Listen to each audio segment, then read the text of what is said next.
చెప్పండి, అందరూ క్షేమంగానే ఉన్నారా? ఈవిడ ఇంటర్వ్యూ అయిపోయింది. నువ్వు క్షేమంగా ఉండటం తర్వాత యోగం. క్షేమం లేకుండా యోగం ఎట్లా సాధ్యం? అదా సాధ్యం.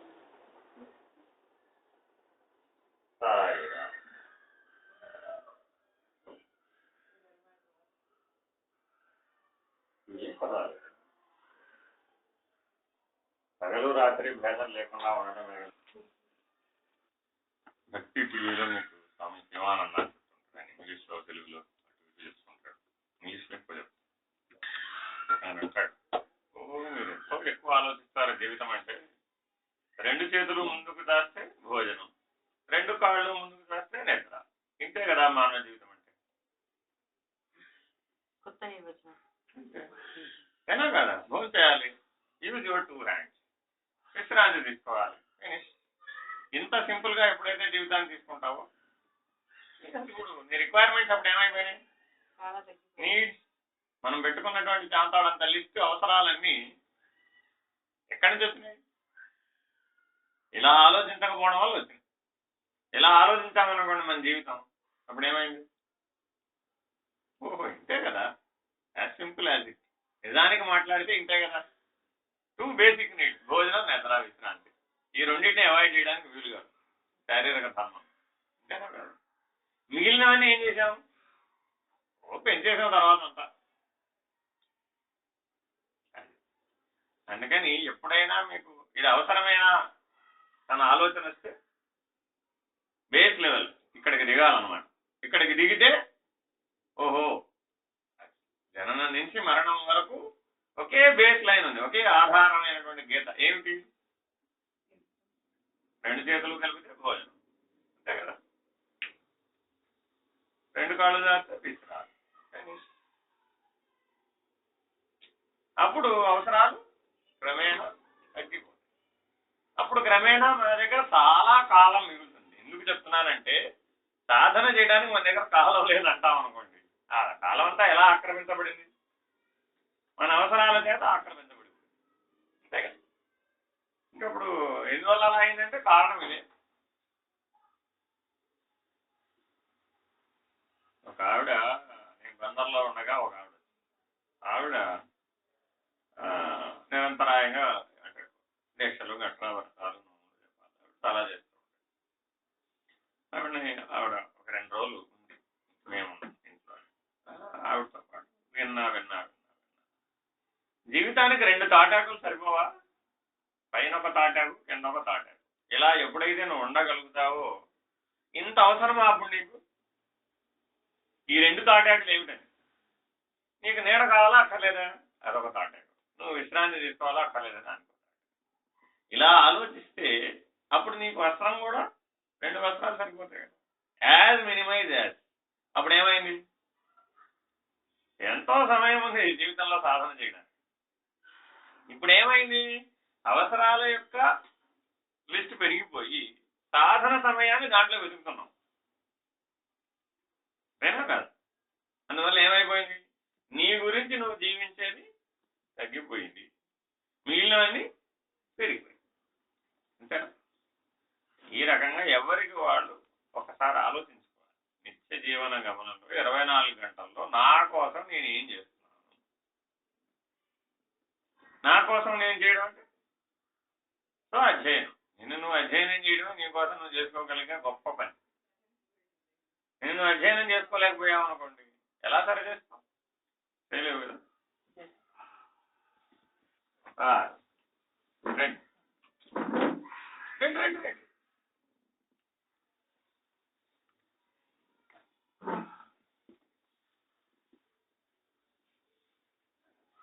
కాబట్టి మనం నిత్య జీవితంలో మన కోసం మనం జీవించడం అంటే ఇప్పటి వరకు చెప్పుకున్న అర్థాలు ఏవి? సరైన అర్థాలు ఏవి? నీ నుంచి బయటికి ఉన్నది నీవు అనుకుని దానికోసం జీవించడమే స్వాధ్యాయం, నన్ను నేను తెలుసుకోవడం, ఆత్మవిచారణ, నేను ఇంకెన్ని రకాల పేర్లు పెట్టుకున్నాను. కాబట్టి ఆధారంగా ఏ స్థానంలో పెట్టుకోవాలి అంటే నిన్ను నువ్వు అధ్యయనం చేసుకోవడం అంటే నీ లోపలికి నిన్ను నువ్వు అధ్యయనం చేస్తావు. అది ఎంత మేరకు చేస్తే నీకు అంత ఉపయోగం. ఇది నీ కొరకు నువ్వు జీవించగలిగే అవకాశం ఒక్క మానవ జీవితంలో ఉంది. మిగిలిన వాటికి ఏమిటంటే వాటిని అవి అధ్యయనం చేసే అవకాశం లేదు. 84 లక్షల జీవరాశులు లేనిది మానవుడికి ఉన్నది, ఇది ఒకటే తేడా.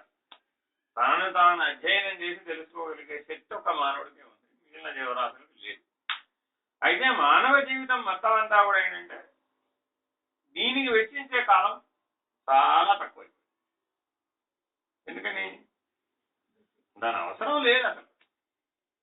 ఆ బిజీకి అర్థమే ఉంది ఉందా? ఎందుకని? దానికంటే ముందు మనలో ప్రీ ఆక్యుపైడ్ అంటే బుద్ధి లోపల చాలా పెద్ద లిస్ట్ ఉందన్నమాట. దీనికంటే ఇంపార్టెంట్ అది, అంతేనా కాదు? అందువల్ల ఏమైపోయింది, ఏది తెలుసుకుంటే జీవితంలో అన్ని సమస్యలకి పరిష్కారం దొరుకుతుందో ఆ మాస్టర్కి పోగొట్టుకున్నాం. దాంతో ఎన్ని తాళాలైనా తెలవచ్చు, ఎన్ని సమస్యలైనా పరిష్కరించవచ్చు. కానీ మన దగ్గర ఆ మాస్టర్కి లేకపోవడం వల్ల సమస్యలు రోజు రోజుకి పెరుగుతున్నాయి అనుకున్నాం కానీ తరుగుతున్నాయని అనుకోవడం. అవునా కాదు? బాల్యం నుంచి ఇప్పుడు ఇక్కడ వరకు వచ్చామండి, సమస్యలు పెరిగినాయే తగ్గినాయి. ప్రతి ఒక్కరు దేని కూపుతున్నాడు తలక? పెరిగినాయే తగ్గినాయి. ఎప్పుడు స్వాధ్యయనం చేసే కొద్దీ క్రమేపీ తగ్గిపోతాయి. ఎలాగా? నువ్వు విరమిస్తావు అన్నమాట. నిన్ను నువ్వు వెనక్కి తీసుకున్నావు. ఇప్పటి వరకు ఏం చేసావంటే ఈ ప్రపంచం అంతా నాదే, ఈ దేశం అంతా నాదే, కనబడ్డ వస్తువులన్నీ నావే, కనబడ్డ పదార్థం అంతా నాదే, కనబడిన సంబంధాలన్నీ నావే, అన్నీ ఇలా వెళ్ళిపోయావు. ఎక్కడ దాకా వెళ్ళిపోయావంటే నీకు ఒక ఎండ్ పాయింట్ లేదు. ఇవాళ చూపు దేని మీద పడితే అదే. అలా వెళ్ళిపోయినప్పటికి ఏమైపోయావు? నేను నువ్వు వెనక్కి తీసుకురాలేనంతగా వెళ్ళిపోయావు, అంతేనా కాదు? కాబట్టి ఆ స్థితిలో నుంచి బయటకు రావాలి అంటే ముందేం చేయాలి? వాటన్నిటి చేత బాగా దుఃఖం అనుభవిస్తున్నామని తెలుసుకుంటే అసలు ఈ దుఃఖానికి మూల కారణం వాళ్ళ నేను నేనే అనే దృష్టితో చూడడం రావాలి. వాళ్లే అన్న దృష్టి ఉన్నంతకాలం స్వాధ్యయనానికి పనికిరావు. అది అర్హత.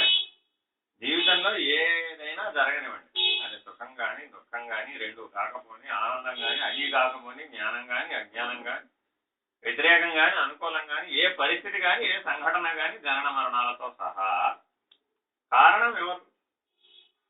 నేనే అనే ఎవరైతే అనుకుంటారో వాడు స్వాధ్యయనానికి పర్ఫెక్ట్ అన్నమాట. అంటే వాడు స్వాధ్యయనం ఆ దృష్టితో చేయడం మొదలు పెడితే తొందరగా అంతర్ముఖ ప్రయాణాన్ని పూర్తి చేయగలరు. లేకపోతే ప్రతి అంశము నీకు అది వ్యతిరేకంగా కనబడితే వెళ్ళిపోతుంది. కారణం మరొకటి కనబడతాడు అక్కడ, అంతే కదండి. ఇప్పుడు కరెంటు పోయింది, ఈ పరిస్థితి ఇప్పుడు వ్యతిరేకంగా ఉందండి. కాసేపట్లో మనందరికీ కరెంటు దగ్గరని ఇప్పుడు ఏమైంది? మనం అనుకున్న పరిస్థితి వ్యతిరేకంగా ఉంది అనుకుంటే ఇప్పుడు ఏమైంది? ఈ కరెంటు వాడు ఇప్పుడే ఎందుకు తీయాలి? ఏమైంది? అప్పుడు వెళ్ళిపోయావా? అంతేనా కాదా? వాడెవడో చేయబట్టి కరెంటు పోయింది, ఏమయ్యావు? అప్పుడు అయిపోయింది, వెళ్ళిపోయావు. నీ స్థానంలో స్వస్థానంలోకి కదిలిపోయి, అంతేనా కాదు? ఇప్పుడు ఈ లైట్ కూడా లేదండి, ఏమవుతుంది? చీకట్లో బోధించలేమా? చీకట్లో వినలేమా? పగలు రాత్రి భేదం ఏముంది? కళ్ళు మూసుకుంటే రాత్రి, కళ్ళు తెరిస్తే పగలు, ఇంతే తేడా, అంతేనా కదా? నిజానికి మాట్లాడితే కళ్ళు మూసుకున్నారండి, పగలైనా ఏమిటి ఉపయోగం? రాత్రే కాప్పుడు, అంతేనా కాదు? కాబట్టి ప్రతి ఇంద్రియాన్ని ఉపయోగించేటప్పుడు దాన్ని అత్యంత సాధారణ, అత్యంత సామాన్య స్థితి ఎంతో గుర్తించి ఆ స్థాయిలో దాన్ని ఉపయోగించడం కనుక మనం అభ్యాసం చేస్తే ఏమైనప్పుడు నీకేం ఆ ఇంద్రియాల వల్ల నీకేం ఇబ్బంది లేదు. అర్థమైంది? ఇంద్రియ జయం అంటే అర్థం ఇది. ఇంద్రియాలను జయించడం అంటే అర్థం ఏమిటి? దానిని వినియోగించేటప్పుడు అత్యంత సామాన్య స్థాయికి తీసుకొని వచ్చి స్వాధ్యయనానికి, నిన్ను అధ్యయనం చేయడానికి ఉపయోగపడే పద్ధతిలో వాటిని ఉపయోగించడమే ఇంద్రియ జయం అంటే. అర్థమైందండి? అంతేగాని వాటిని ఏదో రాత్రి రంపాన పెట్టి ఉపవాసాలు చేసి 365 రోజులు ఉపవాసాలు చేసి తగ్గిపోతుందా? ఏం చేస్తున్న తర్వాత శ్వాస వచ్చి పడిపోయి తర్వాత మంది ఐసీయూలో చేసి 10 మంది ఇబ్బంది పడి, మనం ఇబ్బంది పడి కాబట్టి అలాంటి పనులు చేయకూడదు. అదంతా తమలో గుణం. అర్థమైందండి?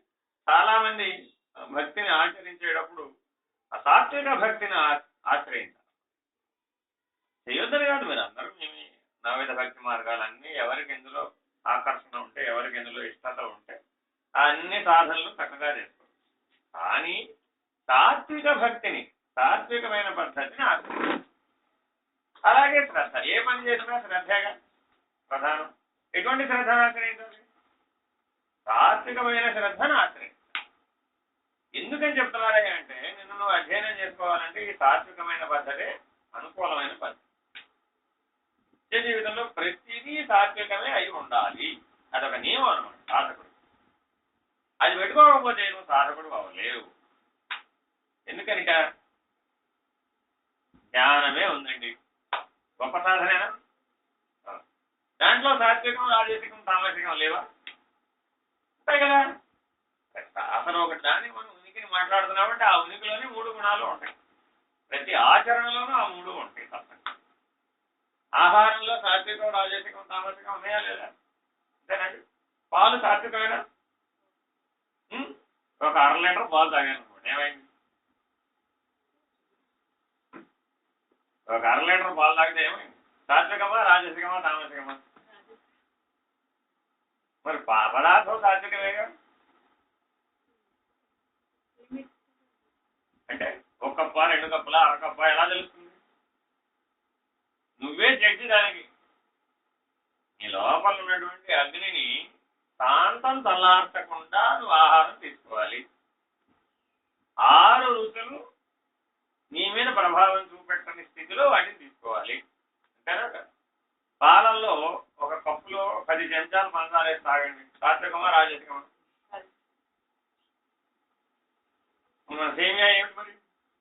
సాత్వికమా, రాజసికమా? అంతేనా కదా? ఎందుకని 1 చెంచా పంచదార తగ్గితే ఏం తినగలరా? సేమియానేనండి, మేము మామూలుగా 4 చెంచాలు 5 చెంచాలు పంచదార వేస్తాను అనుకోండి, దాంట్లో 1 చెంచా పంచదార తగ్గించండి, వెంటనే అది గుణించబడుతుంది. ఇది గుర్తిస్తాం. అబ్బే తీపి చాలేదండి, ఫినిష్. ఎందులోకి వచ్చావు అప్పుడు? ఇంద్రియంలోకి వచ్చేసావా? అప్పుడు ఏమయ్యావు? విషయంలోకి వచ్చావా? విషయం దాకా వచ్చావంటే ఎక్కడికి వచ్చేసావు? రజోగుణం. అంతేగా. ఫలితం తీసి పక్కకు పెట్టాం. అర్థమేనండి? గుర్తిస్తేనేమో రజోగుణం విషయాన్ని వర్తించావు, దానికి అదే తీరుగా వర్తించావు, అప్పుడు తప్పు. సాత్విక ఆహారమేగా. ఏమిటి తేడా? ఇంత స్పష్టంగా మిమ్మల్ని మీరు చూసుకోగలగాలి. వస్త్రాలే మంచిదే, వస్త్రం కట్టాము, సాత్వికంగా వస్త్రధారణ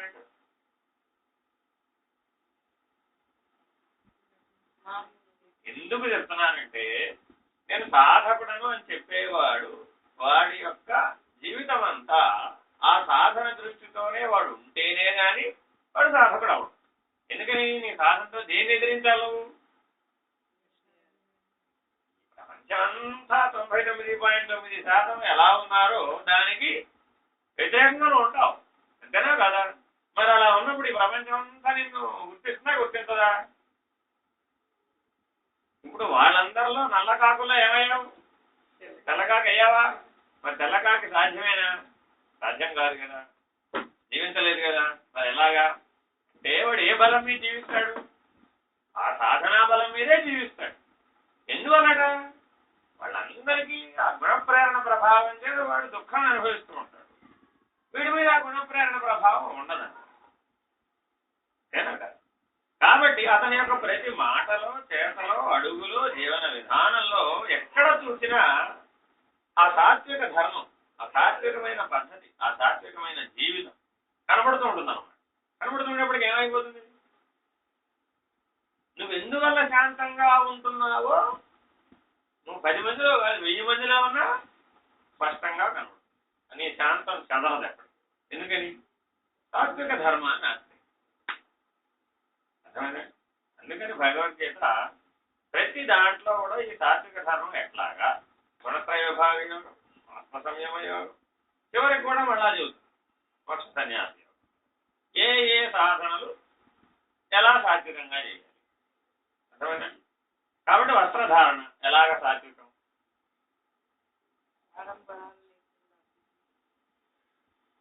10 మంది నిన్ను చూడగానే 10 మంది నిన్ను తలలు తిప్పి చూసేట్టుగా అద్భుతమైన అలంకరణతో వెళ్ళేవండి. అదేమిటి?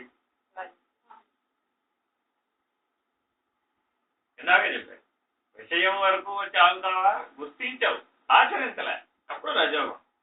ఆచరించేసావు రామం. అర్థమైందండి? ఏదైనా అంతే. కాబట్టి నీకు శరీర ధర్మానికి గాలి వెళ్తారు. ఎంతవరకు సోకితే నువ్వు ఆరోగ్యకరంగా ఉంటావు. వస్త్రం ఎందుకు? ఆరోగ్యం కోసమే కదా. నీ ఆరోగ్యం ఉండటానికి ఎటువంటి వస్త్రధారణ అవసరమో అంత మేరకు నువ్వు వస్త్రాన్ని ధరిస్తే అది సాత్వికం. అంటే ఏం చేయాలి? ప్రతిదాన్ని అతి సామాన్య స్థితికి తేవాలి మొట్టమొదటి. దీనికి ఆధారం ఏమిటి? నిర్ణయం చేయడానికి ఏమిటి ఆధారం? ఆహారం భుజించాలండి. ఏమిటి బేస్ లైన్? ఆకలి తీరటం. ఇది బేస్ లైన్ అనమాట. అంతేనా కాదా? ఓహో అలాగా అయితే చేదు కాకరకాయ ముక్కలు మీ ఎదురుకుండా ఉన్నాయి, తినండి అన్నావే అనుకో, ఏమైంది ఇప్పుడు? మానవ ధర్మానికి వ్యతిరేకం కదా అది. ఎప్పటికప్పుడు చూసుకోవాలండి. మనం ఎప్పుడూ ఇతర జీవరాశులతో పోల్చుకోకూడదు. మేక ప్రతిరోజు రకరకాల ఆకులు తింటుంది కాబట్టి దానికి ఆరోగ్యం బాగుంది. కాబట్టి నువ్వు కూడా రోజు రకరకాల ఆకులు తిను, ఏమవుతావు? దానికి బుద్ధి ప్రభావం లేదు కదా. నీకు బుద్ధి ప్రభావం ఉందిగా, ఉందా లేదా? కాబట్టి నువ్వు ప్రతి దాన్ని కూడా ఎలా తీసుకోవాలి? ఎందుకంటే నేను ఈ మధ్య టీవీ ఛానల్స్ లో వింటున్న కొద్దీ ప్రతి ఒక్కరూ వారి సిద్ధాంతాన్ని చెప్పుకున్నారు. చెప్పుకోదని కాదు, కానీ చెప్పేటప్పుడు వినేది ఎవరు? మనుషులు కదా. అంతేనా కాదా? కాబట్టి మనిషి ఏ తీరున ఆలోచించాలి? బేస్ లైన్ ముందు మనిషి. వాడికి ఏమిటి ప్రధానం? బుద్ధి ప్రధానంగా ఉన్నాడు, వివేక ప్రధానంగా ఉన్నాడు, జ్ఞాన ప్రధానంగా ఉన్నాడు. ఇది 84 లక్షల జీవరాశుల్లో మానవుడి యొక్క ప్రాథమికమైనటువంటి. ఇంతకంటే కిందకు పడిపోకూడదు మానవుడు ఎప్పుడూ కూడా. నువ్వేదైనా చెయ్యి, దీనికి సరిపడా దీన్ని పోషించేటట్టుగా ఉండాలి. ఈ స్పష్టత ఎప్పుడైతే నీకు వస్తుందో నీ ఆచరణలో అప్పుడు ప్రతి అడుగులో ఏం కనబడుతుంది? సాత్విక ధర్మం, సాత్వికమైన ఆహారం, సాత్వికమైన వస్త్రధారణ. సరే, మాట్లాడేటప్పుడు సాత్వికం అంటే మనందరం మాట్లాడతాం. ఏది సాత్వికం, ఏది రాజకీయం, ఏది తామసం?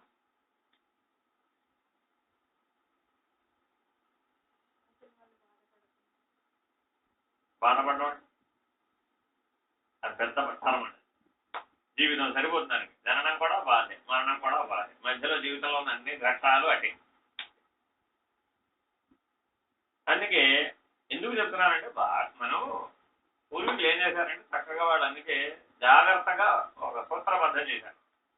అనుద్వేగకరం వాక్యం, సత్యం, ప్రియహితం. నువ్వు మాట్లాడితే ఏం లక్షణాలు ఉండాలి ఆయన? అనుద్వేగకరం వాక్యం అంటే ఏమిటి? నువ్వు ఉద్వేగం చెందకూడదు. నీ మాటలు విన్నవాడు ఎవడైనా వాడు ఉద్వేగం చెందకూడదు. చెందితే ఏమైంది? రజోగుణంలో వచ్చావు. నువ్వు ఉద్వేగంగా మాట్లాడావు, రజోగుణం. నీ మాటలు విన్నవాడు కూడా ఉద్వేగంగా మాట్లాడాడు, అది తప్పు. అంతేనా కదా? మనం చాలా మంది మాట్లాడతాం, మాట్లాడింది మనకు ఉద్వేగం లేదు, కానీ విన్నవాడికి మాత్రం బోల్డ్ ఉద్వేగం, ఆవేశం వచ్చేస్తున్నాడు. ఇప్పుడు ఏమైంది? నేను ఇప్పుడు అలా చెప్పాను, నీకు శాంతంగానే చెప్పా కదా. నువ్వు శాంతంగానే ఉన్నావు, నాకు బీపీ వచ్చాడు చేస్తున్నావు. కాబట్టి ఇది కూడా ఏమిటి?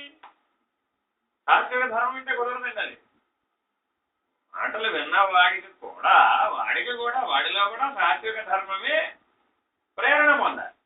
అంతేగాని నువ్వు సాత్వికంగా మాట్లాడి ఎదుటి వాళ్ళలో నన్ను పట్టాలని అంత తామసికం వచ్చింది అనుకోండి, అప్పుడు ఏమైంది? ఎక్కడో లోపం. సాత్విక ధర్మ ఆచరణలో ఎక్కడో లోపం ఉంది. నువ్వు దాంట్లో సహజత్వం పొందలేదు, స్థిరత్వాన్ని పొందలేదు, సరిగ్గా విచారణ చేసుకోలేదు. ఎక్కడో లోపం ఉంది ఆచరణలో. ఎందుకని? అనుద్వేగ కారణం. నీకు చూసుకోవడం కాదు, మాట్లాడితే రిసీవింగ్ అని ఉంటుంది కదా, దానికి స్పందించేవాడు ఉంటారు కదా. ఆ స్పందించేవాడు కూడా సాత్వికంగానే స్పందించేట్టుగా ఉండాలి. అంటే వాడి సూక్ష్మం మీద ప్రభావం చూపెట్టేంతగా నీ సాత్విక ధర్మాచరణ ఉండాలి. ఉంటే సరిపోయిందా? ఉద్వేగం లేకుండా మాట్లాడితే సరిపోయిందా? సత్యంగా మాట్లాడాలి. మనందరం సత్యం మాట్లాడతాం కదా, గ్యారంటీగా సత్యంగా మాట్లాడతాం. కాన్ఫిడెన్స్ ఉందా? గుండె మీద చేసుకుని ఏమంటే నేను సత్యమే మాట్లాడతాను, కళలోనైనా అసత్యం ఆడను అని చెప్పగలవా? ఎందుకని? తెలియకుండా ఏమో. పోనీ తెలిసి అసత్యం ఆడావా ఎప్పుడైనా? బుద్ధిపూర్వకంగా ఎప్పుడైనా అసత్యం ఆడావా? చెప్పలేదు. ఎందుకని? మన దగ్గర ట్రాకింగ్ రికార్డ్ లేదు. ఎప్పుడు అసత్యం ఆడామో ట్రాక్ రికార్డు లేదు. అవునా కదా? ఎప్పుడెప్పుడు మీరు డాక్టర్ దగ్గరికి వెళ్ళారు? రికార్డు ఉందా లేదు? సంవత్సరం క్రితం టైఫాయిడ్ ఫీవర్ వచ్చిందండి, అప్పుడు వెళ్ళానండి. అంతకు ముందండి కామెర్లు వచ్చేయండి, వెళ్ళానండి. ఇలాగా స్టోరీ మనం కూర్చున్న దగ్గర ఇప్పటిదాకా చెప్పాం. మరి ఈ విషయంలో మాత్రం ఎందుకు చెప్పలేకపోతున్నాం అంటే దాని ఒక ప్రధానమైన లక్షణంగా మనం పరిగణనలోకి తీసుకోవాలి. మాట్లాడగలిగే శక్తి ఒక మానవుడికే కదా ఇచ్చాడు భగవంతుడు, ఇంకెవరికి ఏ జీవికి లేదు కదా. మరి ఈ మాట్లాడటాన్ని సాధనంగా మారిస్తే అప్పుడు ఇదే తపస్సు అవుతుంది కదా. ఎక్కడికి వెళ్ళి తపస్సు చేయాలి? అడవిలోకి వెళ్ళాను, ఎవరితో మాట్లాడతావు? చెట్టు చేమలతో మాట్లాడతావా? కొండలు పుట్టలతో మాట్లాడతావు? సాధ్యం కాదు కదా. కాబట్టి వాక్ తపస్సు ఎక్కడ చేయగలవు? మాట్లాడే మనుషుల మధ్యలోనే ఉండి వాక్ తపస్సు చేయాలి. ఏమిటా వాక్ తపస్సు అంటే ఈ 4 లక్షణాలే. సత్యమే మాట్లాడాలి, ఎంతటి సమస్య అయినా సరే. ఆ సత్యమే మాట్లాడాలి అనేటువంటి శక్తి నీకు ఎక్కడి నుంచి వస్తుంది? అనుద్వేగ కాలం. మొదటిది ఏ పరిస్థితిలో దాటకూడదు అనమాట. అప్పుడు నేను సత్యం చెప్పగలను, ఏ స్థితిలోనైనా సరే సత్యం మీద నిలబడగలను అనేటువంటి మానసిక శక్తి లేదు. ఇప్పుడు మనకు పెద్ద సందేహం ఏమిటంటే ఏదైనా ప్రమాదం వస్తే అసత్యం చెప్పొచ్చని ఎక్కడో శాస్త్రంలో ఒమ్మోలు రాసుకున్నాం మనం. ఏమండి? ఏదో రాసుకున్నాం అక్కడ ఏంటి, ధనవిత్త ప్రాణమాన చోరహ అని వెలిగినప్పుడు ఏదో అసత్యం చెప్పొచ్చు, తప్పించుకోవచ్చు. అది అట్లా చెప్పలే ఆయన. అర్థమైందండి? ఆయన నీకు ఆ శక్తి భగవంతుడు ఇచ్చాడు. భగవంతుడు ఇచ్చినటువంటి శక్తిని సాత్విక ధర్మంతో వినియోగించాలంటే నువ్వు సత్యమే మాట్లాడాలి. మనం అందరం సత్యం మాట్లాడతాం కానీ ఆ సత్య ప్రభావం వల్ల ఎదుటివాడికి ఉద్వేగం వచ్చేట్టుగా మాట్లాడాలి. ఇప్పుడు అది సత్యమేనా? నేను నిజమే చెప్తున్నాను. ఇప్పుడు ఏమైందండి? మనందరం నిజం మాట్లాడుతున్నామండి, ఆవేశం వస్తుందండి. అయితే నిజం మాట్లాడిన తర్వాత ఆవేశంగా చెప్పాలా? అక్కర్లేదు. అంటే ఏమిటి? నువ్వు తప్పు చెప్తున్నావని చెప్పకనే చెప్తున్నావు. అప్పుడు ఎదుటివాడు రిసీవింగ్ ఏం చేస్తాడండి? ఇది రజోగుణం తమోగుణం రిజల్ట్ వచ్చేది ఏమిటి? నువ్వు రజోతో చేస్తే రిజల్ట్ తమోతో వస్తుంది. నువ్వు సాత్వికంతో చేస్తే కనీసం రజోతో వస్తుంది, లేదు కనీసం సాత్విక ధర్మంలో. అంతే కదా. ఓ వ్యక్తి ఎదురువాడే తక్కువ తినడం, వాడిలో కూడా వాడేగా ఉండేది. ఇక్కడేముందో అక్కడ అదేగా ఉండేది. ఇక్కడ మాయ అన్నావు అనుకో, అక్కడ మాయే. ఇక్కడ ఆత్మ అంటే అక్కడ ఆత్మ. ఇక్కడ జీవుడు అంటే అక్కడ జీవుడు. ఇక్కడ శరీరం అంటే అక్కడ శరీరం. ఇక్కడ మనసు అంటే అక్కడ మనసు. ఇంతేగా. ఏం తేడా ఉంది? ఏమి స్ట్రక్చర్లో ఏం తేడా లేదు. ఈ గది అటు మార్చాం, ఆ గది ఇటు మార్చాం, ఆ కిచెన్ ఇటు కట్టాం, ఈ బెడ్రూమ్ అటు కట్టాం. ఇల్లేగా. ఎట్లా ఏదైనా అదేగా. ఏం తేడా లేదు అందులో. ఏమి వ్యవస్థలో ఏం తేడా లేదు, నిర్మాణంలో తేడా లేదు, అభివృద్ధిలో తేడా లేదు, వికాసంలో తేడా లేదు, విజ్ఞానంలో కూడా తేడా. కాకపోతే అరేంజ్మెంట్ లో కొంచెం డిఫరెన్స్ పెట్టామంతే. ఈ రెండు కలిపాము. ఇక్కడ పక్కింటో ఈ రెండు కలిపేసామంతే. అయినంత మాత్రాన్ని ఇల్లు కాకపోయినా, మనిషి కాకపోయావా, జీవుడు కాకపోయావా, ఆత్మస్వరూపం కాకపోయావా? కాబట్టి మనం అందరం సత్యం మాట్లాడుతున్నాం అన్నప్పుడు మొట్టమొదటి చూసుకోవాల్సింది ఇదే. సాధకులందరికీ కూడా ఈ బలహీనత ఉంటుంది. కారణం ఏమిటంటే వాళ్ళు ఏ సాధన చేసినా, అంటే ఏమిటి, జపమో తపమో వ్రతమో ధ్యానమో యాగమో యోగమో ఏదన్నా అందులో వెనకాల తెర వెనక నుంచి రజోగుణం నిన్ను ప్రవేశిస్తాం. చేసే సాధనలో ఈ రజోగుణం ప్రవేశించేటప్పటికీ మాట్లాడేటప్పుడు ఆ నిజం మాట్లాడుతున్నాననే అహం పనిచేస్తుంది. పనిచేసి ఏం చేస్తుంది? తీవ్రమైన వేగంతో వస్తుంది బయట. అప్పుడేమైంది? అనుద్వేగ కామవాక్యం పోయి ఏమైంది? ఫాస్ట్గా చెప్పు, కొబ్బరికాయ కొట్టాడే చెప్పి. ఎందుకని? నేను చెప్పింది నేను నిజం చెప్తాను, నువ్వు వినాలి అని కంపల్సరీ చేసావు. ఏమైనప్పుడు? ప్రపంచంలో గుర్తుపెట్టుకోండి, నువ్వు ఏమైనా సరే ఇది చేయాల్సిందే అంటే 3 ఏళ్ల పిల్లవాడు కూడా చేయడు. కానీ మనం ఎవరికి చెప్తుంటామండి సాధారణంగా?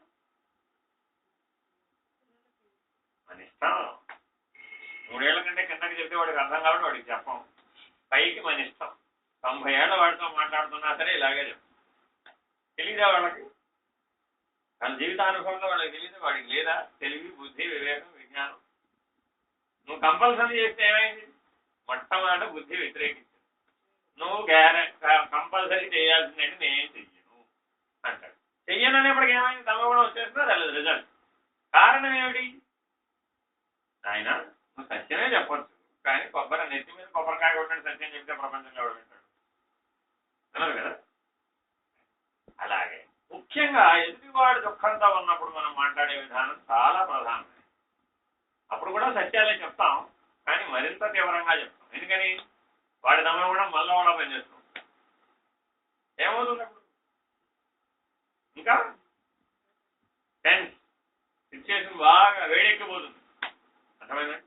కాబట్టి వాక్ తపస్సు అనేటువంటి సాధన ఎవడైతే చేస్తాడో అది ఎవడు చేయగలడు? మనిషే చేయాలి. దీనికి ఎక్కడికి వెళ్ళాలి? ఎక్కడికి వెళ్ళాలి? పోనీ ఎంత టైం ఉంది? నువ్వు మేలుకున్నంత సమయం, ఎంత గాఢంద్రావస్థ తప్ప కళలో కూడా మాట్లాడుతూనే ఉన్నావు. పైకి వినపట్టలేదంటే లోపల మాట్లాడేస్తూనే ఉన్నావు, పాటలు పాడుతున్నావు, మాట్లాడుతున్నావు, నీ ఇష్టం. అక్కడేమి హద్దు బొద్దు లేదు కదా కళలో. అర్థమైందండి? కాబట్టి నిత్య జీవితంలో ఈ సత్యం, ప్రియ, హితం ఇంకేం చేయాలట? ఇంకేం లక్షణాలు ఉండాలి? సత్యమే. ఎలా మాట్లాడాలి? ప్రియంగా మాట్లాడాలి. నువ్వు ప్రియంగా మాట్లాడినంత మాత్రం ఎందుకు ఇందాక చెప్పావు, నువ్వు మెత్తగానే చెప్పావు, కానీ రిజల్ట్ ఎలా అవుతుందండి? తీవ్రంగా వచ్చిందా లేదా? ఎందువల్ల? హితం అనే లక్షణం లేదా. అర్థమైంది? హితం అంటే అర్థం ఏమిటి? నువ్వు వాడి మంచి కోరి చెబుతున్నావనే విశ్వాసం నీలో వాడికి లేదు. అర్థమైందండి? విశ్వాసం ఉందనుకోండి, గురి కుదిరిందనుకోండి, అప్పుడు నువ్వు చెప్పిన దాని గురించి గుణబలం పనిచేసే అవకాశం ఉండదన్నమాట. కాబట్టి గురువు గారు చెప్పినప్పుడు వాక్యాన్ని ఎలా ఆచరిస్తావు? ఇతరులు చెప్పినప్పుడు ఎట్లా వాక్యం ఆచరిస్తావు? దేవుడి తేడా. ఓం నమ శివాయ పంచాక్షరేనండి, ఎవరికి తెలియదు? అందరికీ తెలుసు కదా. మైక్లో కూడా చెప్తున్నాను. శివరాత్రి వస్తే ఓం నమ శివాయ, అమ్మవారి ఇప్పుడు దసరా నవరాత్రులు వస్తే ఇప్పుడు ఇలా ఎప్పటికప్పుడు చేస్తాం. ఇంకా మనకి ఇప్పుడు ఏమిటి యాంత్రికం, స్విచ్ పెడితే మంత్రాలే మంత్రాలు వచ్చేస్తూ ఉంటాయి కదండి. ఇప్పుడు ఈ ఓం నమ శివాయ ఇప్పుడు అందరికీ తెలిసిందేగా, మరి గురువు గారు చెప్తే మాత్రం ఉపదేశ మంత్రం ఎలా అయింది? అదే మంత్రాన్ని గురువు గారు చెప్తేనేమో ఉపదేశం, నువ్వు చెప్తే ఏమిటి తేడా? అంటే నీ హితం కోరి నేను చెప్పేటప్పుడు ఎక్కడి నుంచి మొదలెట్టాలో తెలియాలన్నమాట. గురువుగారు ఉపదేశం చెప్పాలి అంటే నేను పిలిచి ఓం నమ శివాయ చేసుకో ఓ అయిపోతాం అంటే నువ్వు చేస్తావా? తెలియవుగా. ఏం చేయాలి? నువ్వు కూర్చోబెట్టి ముందు సావధానంగా నువ్వు చెప్పేది వినాలి. ఫస్ట్ ఏం చేయాలండి? మీరు మీ సమస్యల గురించి, మీ మానసిక సమస్యలు, మీ సందేహాలు, మీ వగైరా అవన్నీ వినాలి. సాంగంగా వినాలి. నిన్ను అర్థం చేసుకోవాలి. నీ సమస్య ఎక్కడుందో అర్థం చేసుకుని ముందు నీకు దేని మీద అవగాహన వస్తే అది సమస్యగా నీకు కనపడదో ఆ అవగాహన నీకు కల్పించాలి. ఏమండి? సమయం పడుతుందా? అంతేనండి. మనం ఇప్పుడే 1 నిమిషంలో ఒక పూటలో తేల్చేస్తే ఏమైంది? అవుతుందా? అవ్వదు కదా. అప్పుడు ఏమైంది? గురువుగారి దగ్గరికి వెళ్ళాం, ఉపదేశం పొందాం, విమానంలో వెళ్ళాం, దిగాం, ఉపదేశం పొందాం, వచ్చే ఇప్పుడు ఉద్ధరించబడతావా? ఎందుకని? ఇప్పుడు ఉపదేశాలని ఇంతే. ఆ సమయానికి, ఆరాధన సమయానికి సరాసరి దిగేస్తారు. మీ ఇమేజ్ ఉంటుంది కదా, ఎవరో మిమ్మల్ని ప్రాంప్ట్ చేసేవాళ్ళు ఉంటారు. ఆవిడ ఇంకోరో మరొకరో ఎప్పుడు రెగ్యులర్గా వెళ్ళేవాళ్ళు ఉంటారు. వాళ్ళు ప్రాంప్ట్ చేస్తారు, ఏమంటే వీళ్ళు మాతో పాటు రోజు వస్తున్నారంటే ప్రాంప్ట్ చేస్తే ఓహో అలాగా అయితే మా శిష్యవర్గంలో మీరు కూడా చేరండి అన్నా, మీకు కూడా ఉపదేశం ఇచ్చేసాం ఓ అన్నా. ఏమైనప్పుడు నీకు ఎలాగైతే ఉపయోగపెట్టుకోవడం తెలుస్తుందా? తెలియదు కదా. నీకు గురుభావం ఉందా? లేదుగా. నాకు నీ మీద శిష్యభావం ఉందా? లేదుగా. అంతేనా కాదా? నువ్వు సమస్య వస్తే ఎవరిని వేడుకోవాలి? మళ్ళా గాలిలో ఏమమే, అంతేనా కాదా? అర్థమైందండి? కాబట్టి మీరు కూడా మాట్లాడేటప్పుడు ఎదుటివాడికి మీరు ఏం చేస్తున్నారు? ఉపదేశమే కదండి. వాడి మంచి కోరే చెప్తున్నావు, ప్రియంగా చెప్తున్నావు, హితం కోసం చెప్తున్నావు, అప్పుడు అది ఉపదేశమేనా కాదా? ఉపదేశం అంటే ఇప్పుడు మీరు ఏం చేయాలి? అది సంగతి. ముందు వాడిని వినాలి. మనం వింటామా? అసలు అవకాశం ఇస్తామా? ఎందుకనిట నిన్ను 25 ఏళ్ళగా చూస్తున్నా, నాకు తెలీదా?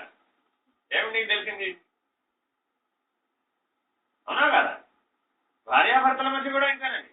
ఏ సంబంధమైనా తీసుకోండి, బుద్ధి మీద ఈ గుణం ప్రభావం పనిచేస్తుంది. అందువల్ల ఏమైపోతుంది? హితం కాస్త అహితమై. ఇది సమస్య. అర్థమైందండి? కాబట్టి మాట్లాడేటప్పుడు ఈ 4 లక్షణాలు అనుద్వేగకరం, సత్యం, ఏమిటయ్యా దీనివల్ల ఉపయోగం? ఆయన ఇలా చేస్తే నువ్వు మాట్లాడే మాటల్లో 90% మాట్లాడకుండా పనిచేస్తుంది. మనం ఏం చేస్తున్నాం? మాట్లాడితేనే పని జరుగుతుందనే నిర్ణయంలో ఉన్నాం. ఈ 4 లక్షణాలని వాస్తపస్సుగా కనుక నువ్వు చేస్తే, ఆ సాధన చేస్తే, నువ్వు మాట్లాడే మాటల్లో 10% మాట్లాడితే నువ్వు చేసిన పని ఇంతకు 10 రెట్లు పని జరుగుతుంది. అర్థమైందండి? అప్పుడు నీకేం చిక్కింది? సమయం చిక్కింది, శక్తి వృధా అవ్వలేదు. అర్థమైందండి? బుద్ధి వాస్తవిక దృష్టితో గమనించి గుణ ప్రభావాన్ని లోనవకుండా ఉన్నాం. సాత్విక ధర్మం పోషించబడింది. ఇటువంటి ప్రశాంతమైనటువంటి చిత్తం స్వాధ్యయనానికి తోడు. ఇది దానివల్ల ఉపయోగం. నన్ను నేను అధ్యయనం చేస్తానంటే, స్వాధ్యాయం చేయాలి అంటే ప్రాథమికమైన అర్హత వాస్తవం. కాబట్టి సాధకులందరూ, నేను సాధకుడిని ఎవరైనా చెప్పదలుచుకుంటే వాళ్ళకి ఈ ప్రాథమిక నియమాలు వర్తిస్తాయి. అర్థమైందండి? నేను 1990 కొంచెం వెనకెళ్ళాలి, 88, 89 అప్పట్లో ఏదో సత్సాయి సెంటర్ మాకు దగ్గరలో ఉండేది. అక్కడికి వెళ్ళేవాడిని. వెళితే ఎక్కడో ఆదిలాబాద్ జిల్లా వెళితే అక్కడ పెద్దవాళ్ళ మేధావులు చాలా మంది ఉండేవాళ్ళు. అక్కడ అప్పటికి 10 ఏళ్ళ నుంచి 15 ఏళ్ళ నుంచి స్వామి దగ్గరికి వెళ్ళేవాళ్ళు. ఏమండి అప్పుడే నాకు కొత్త కదా, ఏమిటి ప్రపంచంలో చాలా సంస్థలు ఉన్నాయి కదా, ఏమి లేవు, వ్యాప్తమైన సంస్థలు చాలా ఉన్నాయి కదా, ఇంకా కొత్తగా వీరి దగ్గర మీరు ఇంతకాలం నుంచి వెళ్ళారు కదా, మీరు ఏం తెలుసుకున్నారు అని అంటే ఒక ఆయన చెప్పాడు. నాకు ఇప్పటికీ ఆయన చెప్పిన వాటిని యథాతథంగా స్వామి దగ్గరికి ఎన్ని సంవత్సరాల పాటు వెళ్ళిన వాళ్ళైనా స్వామిని అనుసరించే వాళ్ళమని చెప్పడానికే ధైర్యం చాలండి. అవునండి? ఏమని చెప్పాలంటే నేను సత్యసాయి అనుసరుణ్ణి అంటానికే ధైర్యం చాలండి. నేను సత్యసాయి, మరి ఆయన ఏమిటి సద్గురుమూర్తి అంటున్నారు కదా, నేను సత్యసాయి శిష్యుణ్ణి అంటానికి అసలు ఎవరు చాలండి. మరి స్వామితో మరి మా అనుబంధం ఎలా ఉంది? ఇప్పటికీ కూడా ఎన్నిసార్లు వెళ్ళినా కూడా మనలో పరిణామం అనుసరించే వాళ్ళని చెప్పడానికే చాలటం లేదన్నమాట. అంతేనా కాదు? మరి అలాంటి మహానుభావులు చాలా మంది వచ్చారు కదా మన భారతదేశంలో. నువ్వు ఎవరినైనా ఆశ్రయించు, వాళ్ళలో ఏం భేదం లేదు. పరిణామం చెందేవారు వారిని ఆశ్రయించి మనమే ఏం చేయడం లేదు, తపస్సు చేయడం లేదు. వచ్చింది చిక్కది. కృతయుగంలో కూడా ఇదే మంత్రాలు, ఇదే వేదాలు, ఇదే పురాణాలు, ఇదే ఉపదేశాలు, ఇదే గురుశిష్య సాంప్రదాయం అంతా ఇదే, విద్య అంతా ఇదే. మరి ఏం తేడా వచ్చింది కలియుగానికి? తపశక్తి లేదనమాట.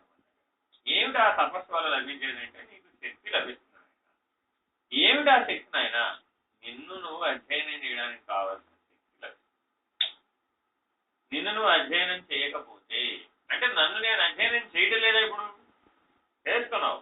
ఏ మార్గంతో, ఏ దృష్టితో చేస్తున్నావు అంటే ప్రవృత్తి. అంటే అది అట్టా చెబితే అట్టా పోవడం అనే పద్ధతిలో జీవితాన్ని నడుపుతూ ఆ ప్రవృత్తి పద్ధతిలో, ప్రవృత్తి దృష్టితో మరి స్వాధ్యయనం ఏం చెప్తుంది? అది ఎట్టా చెబితే నువ్వు అట్టా పోయేటైతే ఇంకా స్వాధ్యయనం ఎందుకు, నేను అధ్యయనం చేయడం ఎందుకు? దాన్ని వెనక్కి తిప్పగలిగే సామర్థ్యం అంటే ప్రవృత్తిని నివృత్తి చేయడానికి కావలసినటువంటి ధర్మం ఏదైతే ఉందో అదే నాయన సాత్విక ధర్మం అంటే.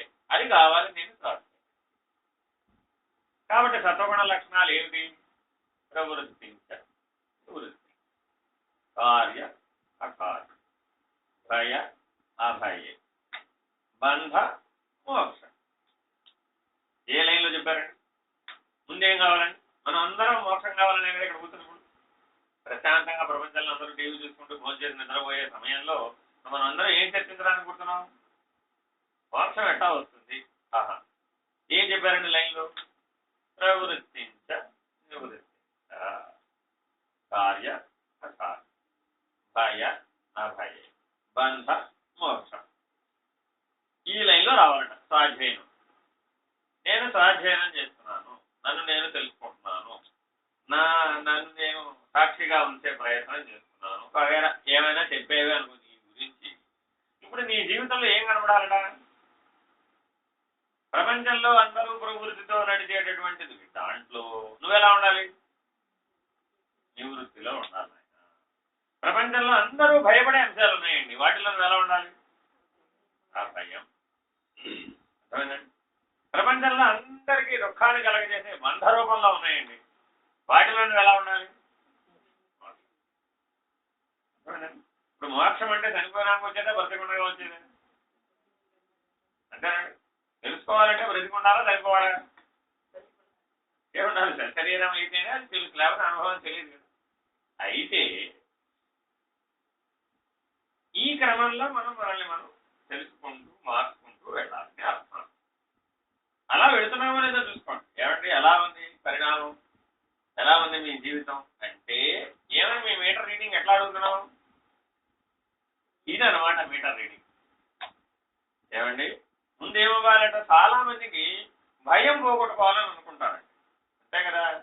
ఆ భయం లోపల ఏదో రూపంలో ఉంటుంది. అర్థమైందండి? దాని వెనక కారణం ఏమిటంటే ప్రాణభయం అనమాట. ఆ ప్రాణభయమే అనేక రూపాల భయాలుగా పరిణామం, వేరే ఇంకే భయం లేదు. అయితే కారణం ఏమిటట? నువ్వు ప్రవృత్తిని ఆశ్రయించు.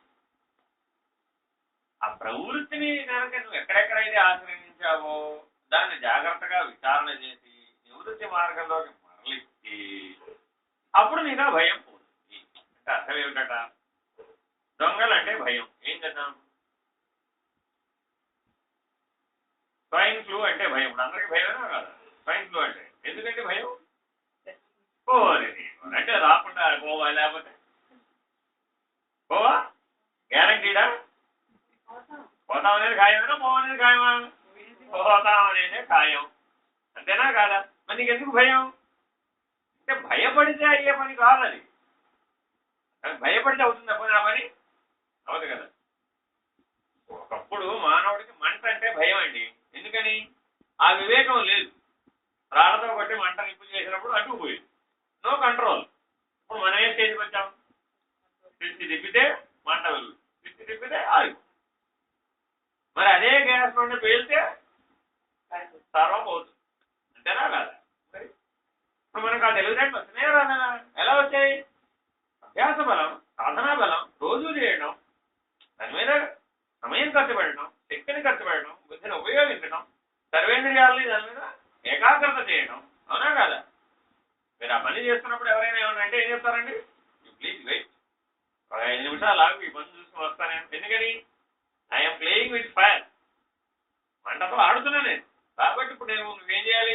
ఇంకా బాగు అంటున్నావా లేదా? మరి అప్పుడు భయం ఉందా? లేదు కదా. అట్లాగే ఏదైనా సరే అంటే అభయ దృష్టితో చూడటం రావాలి. అప్పుడు ఏమైంది? ఓహో సరే, ప్రపంచంలో ఎన్ని రాలేదు? ఇప్పుడు కలరా రాలేదా? వసూతి రాలేదా? ఆంత్రాక్స్ రాలేదా? ఎన్ని వచ్చినాయి, ఎన్ని పోయినాయి? ఓహో, సృష్టి పరిణామంలో ఇది కూడా ఒక భాగం, అంతేనా కాదా? ఓహో, మనం ఏం చేయాలి? 10 మందిలో ఉన్నప్పుడు జాగ్రత్తగా ఉండు, ఇంట్లో ఉన్నప్పుడు జాగ్రత్త, ఇంతేనా కాదా? ఒక 2 జాగ్రత్తలు తీసుకుంటే భయం లేదుగా. జాగ్రత్త తీసుకోవడానికి భయం లేదుగా. ఆ భయం అనేది తమోగుణ లక్షణం, జాగ్రత్త అనేది సాత్విక. ఇంత తేడా ఉంది ఆ రెండింట్లో. ఎందుకని? భయపడితే నిన్నది వెంబడిస్తుంది, వెంటబడుతుంది, నిన్ను నిద్ర కూడా సరిగా పోదు. చూడండి ప్రపంచం 10 మంది ఇద్దరు కూర్చుంటే స్వయం ఫ్లూ గురించి మాట్లాడు. అంటే ఎంతగా అది లోపల తమోగుణ ప్రభావం లోపలికి వెళ్ళిపోయింది. నిజానికి మాట్లాడితే అంత పరిస్థితి ఉందా? అర్థమైందండి? ఎప్పుడైనా గుర్తుపెట్టుకోండి, సృష్టిలో మానవ జీవితంలో ఏ అంశాన్నైనా సరే ఆ భయానికి కారణం నీ ప్రభులు. నేను అసలే 10 మందిలో తిరుగుతా కదండి, అయితే ఏమిటట? బస్ ఎక్కాలి కదండి, ఇప్పుడు బస్ ఎక్కాలంటే భయం, స్టేషన్కి వెళ్ళాలంటే భయం. ఏమి నీ భయం? అర్థం ఉంది ఏమైనా? రేపు మమ్మల్ని ఎక్కడికో కలవకుర్తిలో ఎక్కడో ఆ చివరన్న మండలం పట్టుకెళ్తున్నానండి, అమ్మో అక్కడ స్వైన్ ఫ్లూ ఉందేమో అడుగుతున్నాడు. ఏమని అర్థం ఉందే? పొలాల మధ్యలో మమ్మల్ని ఏదో కొంతలేయడానికి పట్టుకెళ్తే పొలాల మధ్యలో స్వైన్ ఫ్లూ, దానికి ఏమైనా ఒక మీటర్ రీడింగ్ ఉందా? ఇక్కడ ఉంది, ఇక్కడ లేదని చెప్పడానికి. కాబట్టి మన భయం ఏమైనప్పుడు అర్థరహితం అనమాట. భయం ఆ తమోగుణ ప్రభావంలోకి వెళ్ళేటప్పటికి నువ్వు విజ్ఞానాన్ని కోల్పోతున్నావు, నీ పరిస్థితిని కోల్పోతున్నావు. కాబట్టి నిత్య జీవనంలో ప్రతి ఒక్కరం కూడా మనం మీ గురించి మిమ్మల్ని మీరు బాగు చేసుకోవడం అంటే ఏమిటంటే, ఆయన తప్పింపజేయాలి. తపస్సు అనేది చాలా అవసరం. ఆ తపస్సు అనే ధర్మం లేకపోవడం చేత నిత్య జీవితంలో దానికి భాగం లేకుండా పోయింది. అందువల్ల ఏమైపోయిందంటే మనం అనుకునే చెడ్డ లక్షణాలన్నీ మనలో ఏర్పడ్డాయి. నిజానికి అంత చెడ్డవాడివి కాదు. సృష్టి ధర్మం ప్రకారం మానవుడు ఎంతగా చెడిపోయినవాడు కాదండి. ఈ చెడిపోవడానికి కారణం ఏమిటంటే ప్రతి దాంట్లో సాత్విక ధర్మాన్ని, సత్వగుణాన్ని ఆశ్రయించే బదులు తమో గుణాన్ని ఆశ్రయించే అభ్యాస బలం చేయడం చేత. అంతే కదండి. ఈ మధ్య చాలా మంది ఇళ్లలో చూస్తున్నాం, రాత్రి అన్నం ఎక్కువ వండటం ఎందుకు, అన్నం మిగిలింది అనుకోవడం ఎందుకు, పొద్దున్నే దాన్ని రకరకాల విన్యాసాల్లో తయారు చేయడం. తేనా కాదు? ఏమైంది ఇప్పుడు దానివల్ల? ఆహారం పడేలేదనుకుంటున్నావు, కానీ నీకు ప్రధానమైన బుద్ధి పోయింది. బుద్ధి పోయినాక ఏం చేస్తావు? అర్థమైందండి. పూర్వం పెద్దలు ఒక నియమం పెట్టారు, 8 ఏళ్ల లోపల వాళ్ళే పెద్దనం తినాలి, 8 దాటిన తర్వాత వాళ్ళు పెద్దనం తినకూడదు. మా బాల్యంలో మాకు నియమం. ఎందుకు అలాగా? నీ స్వబుద్ధి 8 ఏళ్ళ నుంచి పనిచేయడం మొదలు పెడుతుంది. అప్పటి నుంచి వాడికి చాప్టర్ క్లోజ్. అర్థమైందండి. ఏం చేయాలి మరి? వాడు వేడన్నమే తినాలి, వండి పెట్టాల్సిందే. మనం కూడా ఇప్పుడు ఏం చేస్తున్నామండి, వండి ఏకంగా వాటిని ఫ్రిడ్జ్లో పెట్టి వాటిని 3 రోజుల తర్వాత వేడి చేసి ఓవెన్లో. అప్పుడు అదేమైంది?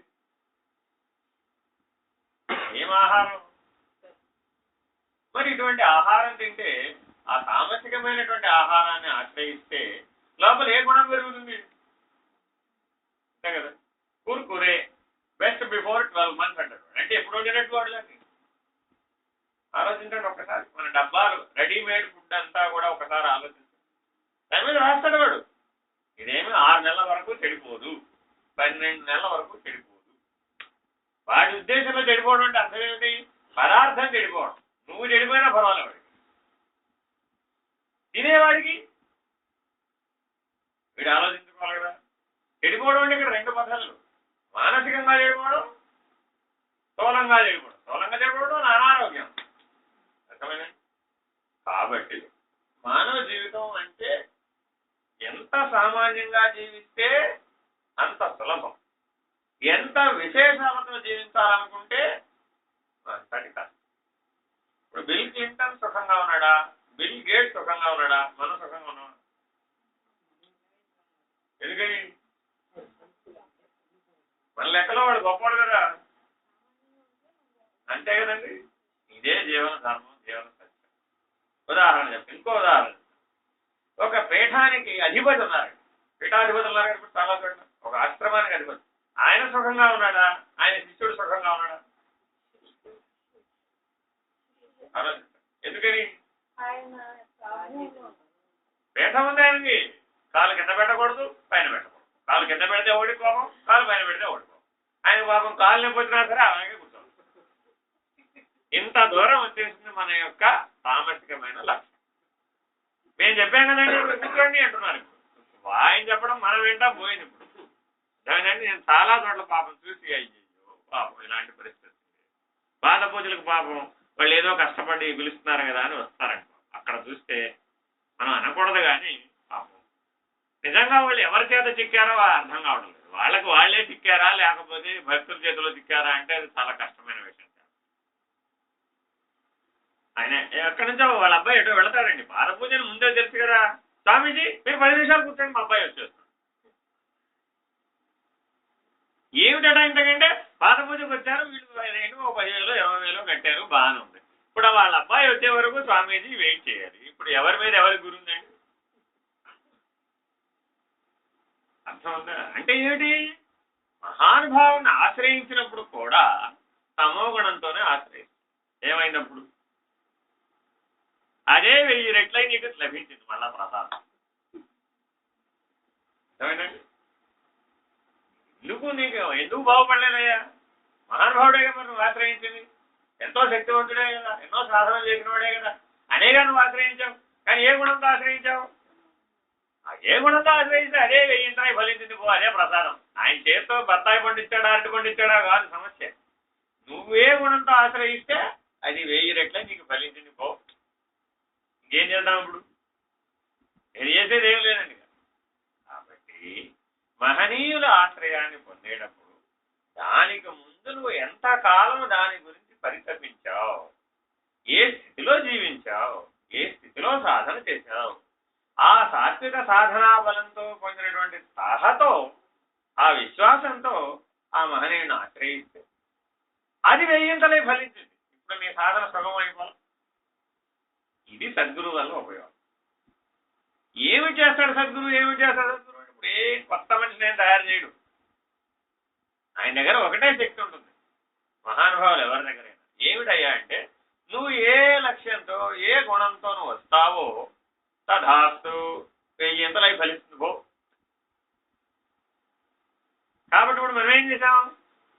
పెద్ద శాంతారం తల్లిచ్చివాడికి ఏకంగా 1000 ఫలిస్తుంది కదా. వాళ్ళకి తెలియదు ఆ మాత్రం. వాళ్ళు అందుకని ఏం ఆశీర్వదిస్తారట? నాయన నువ్వు ఏ లక్ష్యంతో ఏ భావంతో ఏ గుణంతో ఆశ్రయించావో తధాస్తు ఇష్ట కామ్య అర్థ సిద్ధిరస్తు. అంతే కదండి. ఆయన వాళ్ళు చెప్పేవి ఇంతకు మించి ఏముండవు. మీ అబ్బాయికి ఉద్యోగం వస్తుంది పో, మీ అమ్మాయికి పెళ్ళి అయింది పో, ఇలా చెప్తారా? ఏం చెప్పరండి. నాయన నువ్వు ఏదైతే అనుకుని వచ్చావో అది సిద్ధిస్తుంది అంటారు. ఏమైంది ఇప్పుడు? నువ్వే గుణంతో ఆశ్రయించావో అది సిద్ధించుగాక. మహానుభావుడు వాక్సిద్ధితోటి ఆ తపస్సుతోటి చెప్పాడు. ఇప్పుడు సిద్ధించకుండా ఉంటుందా? ఎందుకని? ఆయన జీవితం అంతా వాక్తపస్సు చేసిన వాడు. అవునండి. ఆ సాధనా బలంతో ఒక మాట అన్నాడు. ఏమన్నాడు? నువ్వే ఏ భావంతో వచ్చావో అది సిద్ధిస్తుంది. అయిపోయింది. ఏమైంది ఇప్పుడు? వేలు నీదే, కన్ను నీదే. ఆయనది ఏం పొరపాటు. అర్థమైందండి? కాబట్టి సద్గురువు దగ్గరికి వెళుతున్నాము. పుట్టపర్తి వెళ్ళాము, లేకపోతే షిరిడి వెళ్ళాము, లేదు గణపతి దగ్గరికి వెళ్ళాము, లేదు మరొకరి దగ్గరికి వెళ్ళాము. ఎక్కడికైనా వెళ్ళవయ్యా బాబు, నువ్వు ఎవరి దగ్గరికి వెళ్ళావన్నది కాదు సమస్య. దానికి ముందు ప్రీ ప్రిపరేషన్ ఏమి చేసావు? అర్థమైందండి? ఎందుకని చెప్తున్నారట అన్నమాట? నువ్వు ఆ సాధనా భావంతో ఆ గురుభావంతో నీకు ఎంతటి స్థిరత్వంతో నువ్వు ఆ స్థితిలో ఉండి నువ్వు ప్రయత్నం చేస్తావు అదే ఫలితం నీకు లభిస్తుంది. కాబట్టి అప్పుడు ఏమైంది? నీ వల్ల అధిగమించడం సాధ్యం కానటువంటివన్నీ కూడా ఆ మహానుభావుడు యొక్క ఆశ్రయ ప్రభావం చేత అది ఫలిస్తుంది. అది సాధించేస్తాం, దాటేస్తాం, అధిగమించేస్తాం. ఆ దుఃఖాన్ని నేనేం చేయను. అది సాధన వల్ల రాని, వాసనా బలం వల్ల రాని ఆ స్థితిని అధిగమించేస్తాం. ఇంకప్పుడు ఏమైపోయింది? కొండ కింద నుంచి దేవుడిని చూసే బదులు కొండ పై నుంచి ప్రపంచాన్ని చూస్తాం. ఏం తేడా ఉంది? చాలా తేడా ఉందా లేదా? కింద నుంచి పైకి చూస్తే అబ్బో ఎప్పుడు ఎక్కుతా నీ కొండ, పైనుంచి చూస్తే ఇంతే కదా. అంతటి తేడా. ఇది సద్గురు వల్ల ఉపయోగం. ఎలా చేయగలిగాడు ఆయన పని? ఎప్పుడు మన స్థితిలో ఉంటే చేస్తాడు, ఆయన స్థితిలో ఉంటే చేస్తాడు. దాన్ని ఏమన్నారంటే బ్రహ్మ ఉండాలట. ఏముండాలి? శృతము బ్రహ్మనిష్ట, శ్రోత్రియం బ్రహ్మనిష్ట. గురువుగారు అంటే 2 లక్షణాలు ఉండాలి. చూసుకోవాలన్నమాట మనమే. నేను గురువు గారిని ఎంపిక చేస్తున్నానండి, ఆయన దగ్గరగా 10 ఏళ్ల నుంచి వెళ్తున్నానండి, కానీ నేనేం మారలేదండి, ఆయన చెప్తూనే ఉన్నారండి. ఇప్పుడు ఏమైంది? సమస్య ఎక్కడ ఉందో ఆలోచించుకోవడమే. ఆశ్రయంలో లోపం ఉందా, ఆయన చెప్పడంలో లోపం ఉందా, ఇలా చూసుకోవాలన్నమాట. అర్థమైందండి? ఇందులో ఎవరి దోషాన్ని ఎంచే అవకాశం లేదు. కారణం ఏమిటండి? ఎందుకంటే మీరందరూ కూడా కొంతమంది వినేవాళ్ళు ఉన్నారు, కొంతమంది వింటూ చెప్పేవాళ్ళు ఉన్నారు, కొంతమంది చెప్పేవాళ్ళు కూడా ఉన్నారు. మీరు చెప్పేటప్పుడు ఏ స్థితిలో ఉండి చెప్పాలి? చెప్పడం అంటే అర్థం ఏమిటి? మీరు మీ కుటుంబంలో మరొకరికి చెప్తున్నారండి, అడుగుతారు కదా, నువ్వు అర్ధరాత్రి 11 దాకా అక్కడ నుండి ఏం చేసి వచ్చావు ఇప్పుడు అంటే మనం ఏ స్థాయిలో చెప్తామండి? ఏ స్థాయిలో చెప్పాలి? శ్రోత్రియం బ్రహ్మనిష్ఠంచ, బ్రాహ్మీభూత స్థితిలో ఉండి చెబితే వాడికి అర్థమవుతుందా? అర్థమవుగా? అర్థం అవ్వాలి. ఎందుకని? నీ ప్రభావం చేత వాడు గుణ ప్రభావం నుంచి బయటపడ్డవాడై నీ స్థితిని అర్థం చేసుకునే ప్రయత్నాన్ని వాడు సహజంగా చేస్తాడు. ఇప్పుడేం ప్రత్యేక ప్రయత్నం చేయగలవాడు. నీ సాన్నిధ్య బలం చేత నేను చూడగానే వాడికి ఆ స్థితి కలుగుతుంది. ఇదే నాయన ఉదాహరణ బ్రహ్మనిష్ట అంటే. అతను ఏం ప్రయత్నం చేయక్కర్లే, ఏం మాట్లాడక్కర్లే. అతన్ని ఎవరైనా చూడగానే ఆ సాత్విక నిష్ఠ చేత, సత్వగుణ ప్రభావం చేత, ఆ బ్రాహ్మీభూత స్థితిలో సహజంగా ఉండటం చేత, ఆ బ్రహ్మనిష్టా ప్రభావం చేత అతను మాట్లాడే మాటలు ఎవరికి బాధ కలిగించవు కదా, సాధకములే కానీ బాధకములు కావాలన్నమాట. అప్పుడు అతనిలో ఎవరు మేల్కొంటాడు? లోపల ఉన్నటువంటి విజ్ఞాని మేల్కొంటాడు అనమాట. అంతే సహజంగా, సమస్య లేదు అక్కడ, మీకు పరిష్కారం ఎందుకు. కానీ మనం మాట్లాడింది ప్రతిదీ సమస్య అవుతుంది అనుకోండి, అప్పుడు ఏమైనట్టు? ఎక్కడో మన స్థితిలో లోపం ఉంది. శ్రోత్రియం బ్రహ్మనిష్ఠంచ లేదనమాట.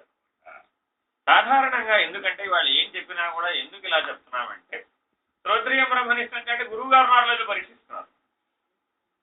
అది పరీక్షించాలని నీకు తెలియాలిగా ముందు. అసలు నీ దగ్గర అనుభవం ఉండి, ఆ స్థితి ఉండి, పరీక్షించగలిగే సామర్థ్యం ఉంటే, ఎంతో కొంత కనీసం తెలిస్తేగా నువ్వు ఆ స్థితిలో ఉండి చూస్తే అప్పుడు అది సాధ్యం. లేకపోతే ఏమీ తెలియని వాడు కూడా ఏం చెప్తున్నాడు, ఆయన దగ్గర ఏం లేదండి, ఎలా నిర్ణయించావు? నీ దగ్గర ఏది కొలబద్ద అంటే అర్థం ఏమిటంటే, ఎందుకు చెప్తున్నానంటే, షిరిడీ ప్రవేశం సర్వదుఃఖహరం. ఎలాగా? అక్కడ సద్గురు ఏ రూపంలో ఉన్నాడు? నా సమాధి నుంచి నీకు ప్రత్యుత్తరం ఇచ్చేదను, వాగ్దానం. అంతే కదండి. నువ్వు ఏ ప్రశ్నతో వచ్చినా సరే నీకు నేను సమాధానం బదులిస్తాను. ఎక్కడి నుంచి? అంతేనండి.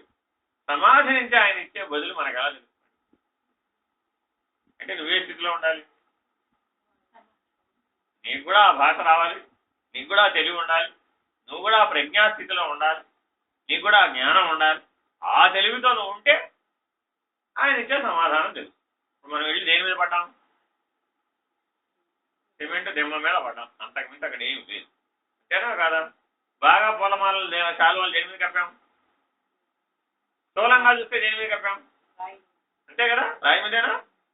బాగా అలంకరణ. ఇప్పుడు షిరిడి సాయిబాబా దేవాలయాలని ఒకప్పుడు ఆయన ఎంత నిరాడంబరంగా ఉన్నారు, ఇప్పుడు మనం ఏం చేసాం?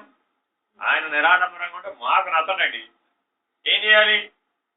వెంకటేశ్వర స్వామితో సమానంగా ఉండాలి ఆయన, కనీసం అన్నాం. ఏం చేశాం? ఆయన నల్లరాతి గుడిలో ఉన్నాడు, ఈయన తెల్లరాతి గుడిలో పెట్టాం. ఆయన నల్లరాతితో తయారు చేశాం, ఈయన ఏం చేయాలి ఇప్పుడు? ఎంత దూరం వచ్చేస్తుంది మన అజ్ఞానం. నేనేం చెప్పినప్పుడు మేము కనీసం వెంకటేశ్వర స్వామిలో ఎవరు ఉండాలి. ఇప్పుడు అంతకుమించి తక్కువ ఉంటే మేము ఒప్పుకోం ఎవరైనా సరే. ఇప్పుడు ఏమైంది? ఇప్పుడు మన భక్తి ఫలించలేదంటే అర్థం ఏమిటి? ఏ పద్ధతిగా ఆశ్రయించావు? ఒకడంతో ఆశ్రయించావు, ఏ ఫలితం వస్తుంది? అదే వస్తుంది ఆయన నీకు. వాళ్ళ తప్పేం లేదు, వాళ్ళు ఎప్పుడూ ఒక తీరుగానే ఉన్నారు. కాబట్టి సద్గురువును ఆశ్రయించేటప్పుడు మనం ఎలా ఉండాలి? నిత్య జీవితంలో సాధన అంటే ఎలా ఉండాలి? తపస్సు అంటే ఎలా చేయాలి? మీకు ఆ స్థితి కుదిరింది అంటే దానికి మీటర్ రీడింగ్ ఏమిటి అంటే జీవన్ముక్తి లక్షణాలని ఏకరువు పెట్టాడు. ఎక్కడ? ఉద్ధవ గీతలో జీవన్ముక్తుడి యొక్క లక్షణాలు చదువుకోవాలి. ప్రతి ఒక్కరు చదువుకోవాలి. వేదాంతం నేర్చుకుందాం అనుకున్నవాడు, కొన్ని సాధనలో కొంత దూరం ప్రయాణం చేశామన్నవాడు, వీళ్ళందరూ కూడా తప్పక చదవలసిందన్నమాట. ఉద్ధవగీత అంతా చదవకపోయినా ప్రమాదం లేదు. చక్కగా లక్షణాలన్నీ ఏకరువు పెట్టారు. జీవన్ముక్తుడు అంటే ఎలా గుర్తించాలి? 26 లక్షణాలు 23 లక్షణాలు ఉంటాయి. లైన్లో ఏకరువు పెడతాడు అన్నమాట. ఆ లక్షణాలను ఎప్పుడైతే మీరు గమనిస్తారో వెంటనే మీకు స్ఫురణకు రావాలి, ఓహో ఈ మహానుభావుడు జీవన్ముక్తుడు. ఆ లక్షణాలు నీకు ఎప్పుడైతే వచ్చేసినాయో నీకే తెలిసిపోతుంది. మరొకరెవరు నిర్ణయం నీకు చెప్పక్కల. నువ్వు ముక్తి పొందావని ఆ ముక్తి యొక్క అనుభవం నీకు తెలుసు. ఎలాగా అంటే చదవాలి చక్కగా. అర్థమైందండి? చదవండి. ఎందుకని చెప్తున్నానంటే అది చదవడం ద్వారా మీ సాధనలలో ఎలా మార్పు చేసుకోవాలో బాగా తెలుసు. ఇప్పుడు మీకు లక్ష్యం ఏమిటి అంటే ఒకళ్ళ ఆత్మానుభవం అని, ఒకటి బ్రహ్మానుభవం అని, రకరకాల పేర్లు చెప్తూ ఉంటాం. వాటి లక్షణాలు ఏమున్నాయి? ఉన్నాయా ఎక్కడ? ఏది జరిగితే ఆత్మానుభవం, ఏది జరిగితే బ్రహ్మానుభవం? ఒక్కొక్కరు ఒక్కొక్క తీరుగా చెప్తుంటారు. ఏమంటే శక్తిపాదానికి వెళ్ళామంటారు, అదేంటంటారు, ఇదేంటంటారు, నేను ధ్యానం చేశాను, అదేంటంటారు, ఇది నాకు అది కనపడింది, ఇది కనపడి ఏవో చెప్తావు. ఆయన అలా చెప్పలే. సరేనయ్యా, అవన్నీ జరిగితే ఏమిటంటే ఉపయోగం? ఏ బంధం తొలగిపోతే, ఇప్పుడు బంధం తొలగిపోవడం అనుభవంలో నిర్ణయించగలమా? ముక్తిని అనుభవంలో నిర్ణయించగలమా? అంతేనండి. మరి ఇప్పుడు బంధం తొలగిపోయిందని నువ్వు నిర్ధారణగా చెప్పగలిగేది నీకు నువ్వే కదా. పక్క వాళ్ళు చెప్పగలరా? చెప్పలేరు కదా. దాని ప్రభావం నీ మీద ఉందా లేదా అనేది పక్క వాళ్ళు చెప్పలేరా? అలా ఎప్పుడు చెప్పగలుగుతారు? నువ్వు సహజం అయితే, నువ్వు సాధనలోనే ఉంటేనేమో నీకు నువ్వే చెప్పుకోవాల్సిందే. నువ్వు సహజం అయిపోయావండి, అప్పుడేమైంది? అందరికీ కూడా అది వెల్లడి. నువ్వు చెయ్యక్కర్లా, అదే వెల్లడి అయిపోతుంది. అర్థమైందండి? కాబట్టి ఆత్మానుభవం బ్రహ్మానుభవం అనేవి వ్యాపక ధర్మాన్ని కలిగి ఉన్నాయి కదండి. పరిమితమా వ్యాపకమా? వ్యాపకం కదా. కాబట్టి నువ్వు ఆ సాధన చేసినా అందులో సహజమైన ప్రపంచంలో ఎవరికైనా ఎవరు వెళ్ళి తెలియజెప్పాలి? ఎవరు చెప్పక్కర్లా. వాటంతట అవే వెల్లడి అవుతాయి అన్నమాట. వాటి ప్రభావంలోకి ఎంతమంది అయితే ఉంటారో వాళ్ళందరూ ఏం నిర్ధారణ చేశారు? వాళ్ళు నిర్ధారణ చేస్తారన్నమాట. ఇతడు బ్రహ్మనిష్ఠుడే, ఇతడికి ఆత్మానుభవం ఉంది, ఇతడు ఉత్కృష్టమైనటువంటి ఉచ్చస్థితిలో ఉన్నాడు సాధనలో. ఇలా ఎవరు చెప్తారట? చుట్టుపక్కల ఉన్నారే వాళ్ళు చెప్తారు. అర్థమైందండి? ఎలా అంటే అదంతే. జీవన్ముక్తుని యొక్క ప్రభావం అనంత సృష్టి మీద ఉంటుంది. వాడి మీద వాడికి కాదండి. నేను నా సంసారం, నా మనస్సు, నా బుద్ధి, నేను గొడవ ఈ బంధం తొలగించుకుంటే జీవన్ముక్తుడు అంటల్లా. ఒక్క జీవన్ముక్తుడి యొక్క ప్రభావం అనంత సృష్టి మీద అంతటి ప్రభావవంతమై ఉంటాడు. ఎలాగా? సూర్యుని వలె ఉంటాడండి. అదిగా ఆయనకి లక్షణం. సూర్యప్రకాశం ఎవరి మీద పడాలి, ఎవరి మీద పడవద్దు? సరేండి. ఎప్పుడు వెలగాలి, ఎప్పుడు వెలగద్దు? ఎలా ఉండాలి, ఎలా ఉండద్దు? నువ్వు ఇలాగే ఉండాలి. ఏ ధర్మం చేత ప్రకాశించాలి, ఏ ధర్మం చేత ప్రకాశించకూడదు? ఏ శాస్త్రానికి లోబడి ప్రకాశించాలి, ఏ శాస్త్రానికి? అతనికి ఏమి వర్తించవు. ఎందుకనిగా? అతడు అతీతుడు, అన్నింటికీ అతీతుడు. ఎలా అతీతుడయ్యాడు? విజ్ఞానపూర్వకంగా ఆచరించి అతీతుడు. అర్థమైంది? ఏ దృష్టితో ఆచరించాలంటే మనం జ్ఞాన దృష్టితో ఆచరించాలి. ఏమిటి తేడా? కాసేపు అజ్ఞానం అంటారు, కాసేపు జ్ఞానం అంటారు, కాసేపు విజ్ఞానం అంటారు, కాసేపు సుజ్ఞానం అంటారు. ఇష్టం వచ్చిన పేర్లన్నీ ఆ వివేకరామని చదువుతూ ఉంటాయి. రకరకాలన్నీ వచ్చేస్తూ ఉంటాయి. అష్టావకరకి చెప్తే అలాగే వచ్చేస్తాయి. ఏ పుస్తకం చూడండి ఇలాగే వచ్చేస్తూ ఉంటాయి. ఏమిటి తేడా ఇందులో? అజ్ఞానం, జ్ఞానం, విజ్ఞానం, సుజ్ఞానం అంటున్నావా? ఇన్ని భేదాలు ఉన్నాయా ఒక దాంట్లోనే? ఏమిటి తేడా? మనం ఇంతకుముందు ధ్యానం చేయలేదండి, ఎప్పుడూ చేయలేదండి. ఆ విషయంలో మనం అజ్ఞానులమేనా? ఎందుకని? ఎవరైనా ఏదైనా అడిగారు అనుకోండి, ఏమంటే మీరు ధ్యానం చేస్తారా, మీకు ఏమైనా ఆ విషయం గురించి? నేను ఎప్పుడూ చేయలేదండి, దాని చూసి నాకు తెలియదండి. అర్థమైందండి? కాబట్టి తెలియదనంటే అజ్ఞానంబు, తెలిస్తే తెలుసండి, నాకు కొంచెం తెలుసు. అప్పుడప్పుడు చేస్తూ ఉంటాను, ఎవరైనా చెప్పినప్పుడు చేస్తూ ఉంటాను, చెయ్యాలనిపించినప్పుడు చేస్తూ ఉంటాను. దాంట్లో ఇలా కూర్చోవాలి, అలా కూర్చోవాలి, ఇలా చేయాలి, అలా చేయాలి, శ్వాస మీద ధ్యాస, మనసు మీద ధ్యాస, బుద్ధి మీద ధ్యాస, ఏదో రకరకాలు చెప్పామండి. ఇది తెలియటం, అంతే కదండి. బాగా తెలియడం అంటే ఆచరించవు, స్వయంగా ఆచరించవు, దాన్ని సాధనంగా పెట్టుకున్నావు, దాన్ని సాధనంగా చేసుకుని నిన్ను బంధముక్తుని చేసుకున్నావు, నిన్ను నువ్వు ముందు. అది ఎంతగా ప్రభావశీలం అయిందంటే నీ చుట్టుపక్కల ఉన్న వాళ్ళ మీద కూడా దాని ప్రభావం, నువ్వేమీ చెప్పకుండానే, ఏమీ చేయకుండానే ఇతరుల మీద కూడా దాని ప్రభావం పడి, వాళ్ళు కూడా సాత్విక ధర్మంతో జీవితాన్ని గడుపుతూ, వాళ్ళు కూడా శాంతంతో జీవిస్తూ, వాళ్ళు కూడా సుఖంగా జీవిస్తూ, వాళ్ళు కూడా జ్ఞానంతో జీవించగలిగే స్థితికి ఎదిగారు. ఇప్పుడేమైంది? జ్ఞానం కాస్త విజ్ఞానమే. ఏమైందండి? మరి సుజ్ఞానం అంటే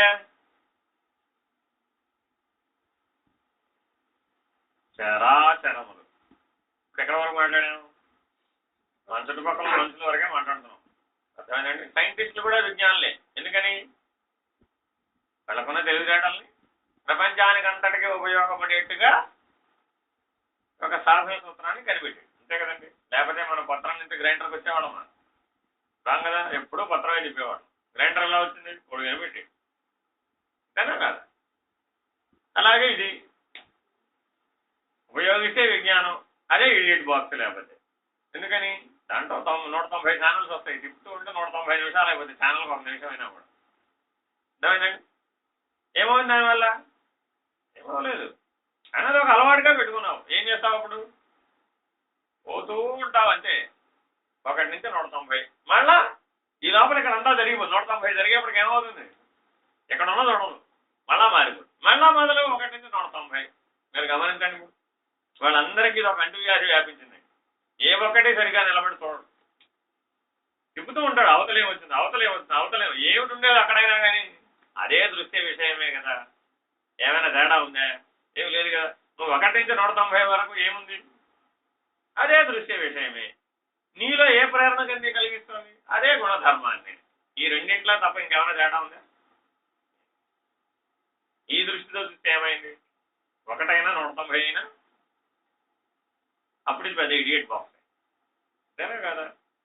కానీ సాధనకు అనుకూలమైనటువంటి అంశాలు అందులో వచ్చేటప్పుడు గమనించావు, చూసావు. మహానుభావులు గొప్ప గొప్ప విషయాలు చెప్తూ ఉంటారు, చాలా అవసరం అండి. మహానుభావుడి యొక్క వాక్యంలోనే శక్తి ఉంటుంది. అది నీకు అప్రమేయం అనమాట, దాన్ని వెనక చెప్పడానికి వీలు కాదు. ఒక సరైనటువంటి సంఘర్షణ స్థితిలో నీ లోపల అది అద్భుతమైనటువంటి రామబాణం లాగా పనిచేస్తుంది. ఆ వాక్యాన్ని ఆశ్రయించి జీవిస్తావు, ఏం ప్రభా నీ మీద ఇంకేం ఉన్నది, దాటా. అంతటి అమోఘమైనటువంటి శక్తి మహానుభావుడు వాక్యం. కాబట్టి మహానుభావులు ప్రసంగించే, అనుభవజ్ఞులు ప్రసంగించే మాటలు మాత్రం తప్పనిసరిగా వినాలి. అది ఇంద్రియ విషయాలుగా కొట్టుపడేయకూడదు. రవిశంకర్ గారు మాట్లాడుతున్నారు, అద్భుతంగా మాట్లాడతారు. ప్రశ్నలు సమాధానాలు కూడా బాగా అద్భుతంగా చెప్తారు. ఎవరో ఒక ఆయన మొన్న అడిగాడు, అహంకారం విషయం గురించి ప్రపంచంగా వేదాంతంలో చర్చ జరుగుతూ ఉంటుంది కదా, మీరేం చెప్తారు అహంకారం గురించి? నేను ఒక విషయం చెబుతాను దీని గురించి. అహంకారాన్ని నీ జేబులో అలాగే ఉండని, దాని జోలికి నువ్వు వెళ్ళమాట. అలాగే ఉంది మన అహంకారం. ఏం చెప్పాడు ఆయన? చిన్న సూత్రం చాలా తెలివిగా చెప్పాడు. వేదాంతవంతాన్ని ఒక వాక్యంలో ఇమిడ్చేసి, అహంకారాన్ని ఎక్కడ ఉండాలంట? నీ జేబులో ఉండని. అలాగా ఎందుకని? అది తీసి పడేయడానికి వీలవుతుందా? వీలు కాదు కదా. శరీరం ఉన్నంత వరకు నీకు వడ్ల గింజలు మోపినంతైనా కానీ అది ఉండక తప్పదు. ఆ శరీర ధర్మం నీకు గుర్తొస్తూ ఉంటుంది కదా, పనిచేస్తూ ఉంటుంది కదా అది. మరి దానికి ఆపద ఏం చేయాలట? తెలుసుకొని అధ్యయనం చేసి అహాన్ని ఆకార భావాన్ని వేరు చేసి చక్కగా ఓ జేబులో అలా ఉన్నది నీ పనులు చేసుకో అంటే ఇప్పుడు ఎంత గొప్పగా చెప్పాడంటే బ్రహ్మనిష్టని. ఆ వాక్యం విన్నప్పుడు ఆహా ఏం అద్భుతమైన పోలిక చెప్పాడండి. ఎందుకని? కానీ విన్నవాడు ఏ స్థితిలో విన్నాడనే దాన్ని బట్టి దాని అర్థం వస్తుంది. అర్థమైందండి. విషయంగా విన్నావు, అదేం గొప్పగా కనపడదు. అదే బ్రహ్మనిష్టతో విన్నావు, అప్పుడేమైంది? ఆహా నాకు సంబంధించిన వాక్యమే చెప్పాడైనా. ఎందుకని? బ్రహ్మనిష్టలో ఉన్నవాడికి అహంకారాన్ని జేబులో పెట్టడం చాలా సులభం అన్నమాట. ఎందుకని? వాడి చేతిలో పని ఉంటుంది. అవసరమైతే ఉపయోగించడం, లేకపోతే జేబులో పెట్టడం. అర్థమైనా? చూడండి ఎంత గొప్ప వాక్యం, ఎంత చిన్న మాటలో ఎంత పెద్ద అర్థం వచ్చేది చెప్పాడు. ఇలాగా చాలా అంశాలు ఉంటాయండి. చాలా మంది మాట్లాడతారు సాయిబాబా మహానుభావులు అందరూ ఏది మాట్లాడినా కూడా చాలా గొప్ప విషయం. అలాగే అసలు సిద్ధాంతంలో కూడా ప్రారంభ దశలో ఉన్నటువంటి సాధకులకి గుర్తించి వర్తించు. ఇందాక ఒక పద్ధతిలో చెప్పాను. ఏమిటంటే అది? గుర్తిస్తే రజోగుణం, వర్తిస్తే తమోగుణం, ఇటు కిందకి విషయాల్లో. అర్థమైందండి. అదే అచల సిద్ధాంతంలో ఇదే రెండు మాటలని చాలా గొప్ప ఆఖరి అంశాలకి దృష్టికి చెప్తాడనమాట. పరబ్రహ్మ యొక్క మౌన వ్యాఖ్యని గుర్తించి వర్తించాలి. పరబ్రహ్మ కూడా మాట్లాడుతున్నట్ట, ఈ అనంత విశ్వం మీద తన ప్రభావాన్ని చూపెడుతున్నట్ట. ఏ రూపంలో? మౌన వ్యాఖ్యగా ఉన్నాడట అక్కడ. మరి ఇప్పుడు దాన్ని ఎలా తెలుసుకోవాలట? నువ్వు ఎలా తెలుసుకున్నావన్నా ప్రయోజనం లేదు నాయన, అది అసాధ్యం. ఏం చేయవుతాడు? అది గుర్తించి వర్తించు. శాంతం కిందకి అదే సత్యం, శాంతం పైకి అదే సత్యం. అర్థమైందండి. కాబట్టి మహానుభావుడు ఏది చెప్పినా ఏ స్థితికైనా సరిపోతుందండి. అదే అందులో ఉన్న గొప్ప లక్షణం. అనుభవ జ్ఞాని చెప్పినటువంటి సూత్రం నువ్వు శాంతం సాధన ప్రాథమిక దశలో ఇప్పుడే నేర్చుకునే దశలో అయినా సరిపోతుంది. శాంతం ఆఖరి వరకు ఏ స్థితికైనా సరే ఆ వాక్యాన్ని అమలు పరిస్తే సరే. కాబట్టి అనుభవ జ్ఞానం ఉన్నటువంటి వాళ్ళు మాట్లాడుతున్నాడు అంటే ఎలా తెలుస్తున్నాయా అంటే, ఆ విన్నవాళ్ళు 10 మంది 20 50 1000 1,00,000 ఎంతమంది అయినా ఆ సూత్రం చెబితే ఆ సూత్రం 1,00,000 మందిలో 1,00,000 స్థితులలో ఉన్నా కూడా ఆ ఒక్క సూత్రమే అందరికీ సరిపోతుంది. అది అనుభవ జ్ఞాని మాట్లాడే విధానం. ఇప్పుడు మనం రోజువారీ మాట్లాడే మాటల్లో ఎంత మేరకు జ్ఞానం, ఎంత మేరకు అజ్ఞానం, ఎంత మేరకు విజ్ఞానం, ఎంత మేరకు సుజ్ఞానం అని చూసుకోండి ఒకసారి. అప్పుడు ఏమైంది? ఎందుకు మనం మాట్లాడింది ఎదుటివాడి మీద ప్రభావం లేదు అంటే కారణం ఇది. దాని మీద మనమేమి దృష్టి సారించలేదు, మాట్లాడేస్తాం అంతే. మాట్లాడేస్తే ఏమవుతుంది? దాంట్లో ఏమి శక్తి ఉండదు. అందువల్ల ఏమీ సాధించడం లేదు మన వాళ్ళు. నిష్ప్రయోజనం.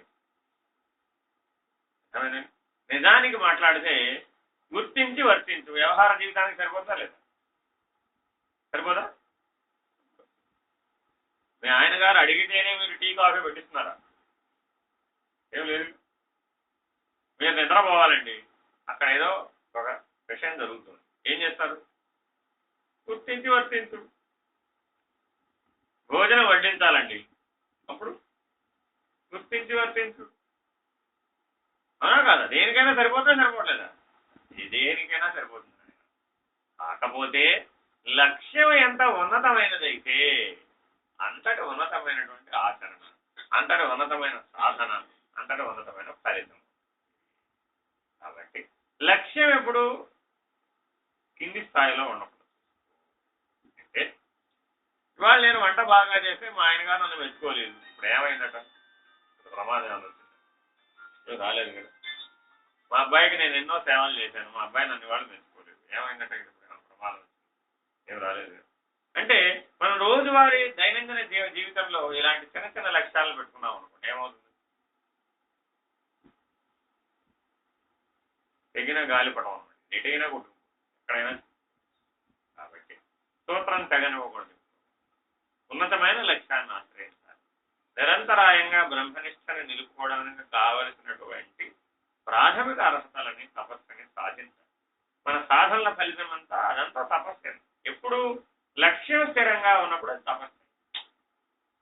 ఇందాక మనం వాచిక తపస్సు చెప్తాం, అట్లా శారీరక తపస్సు, మానసిక తపస్సు, అట్లా రకరకాల అందులో మీకు భగవద్గీత చాలా వస్తాయి. అర్థమైందండి?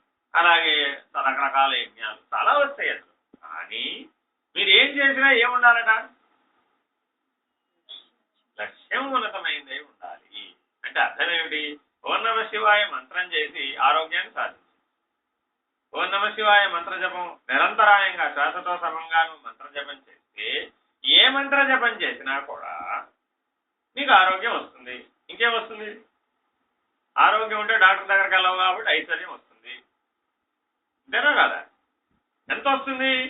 ఎంత రావాలో అంతే వస్తుంది. ఏం అర్జెంటుగా రాత్రికి రాత్రి ఏమో బిల్ క్లింటన్ బిల్ గేట్స్ అవ్వవు.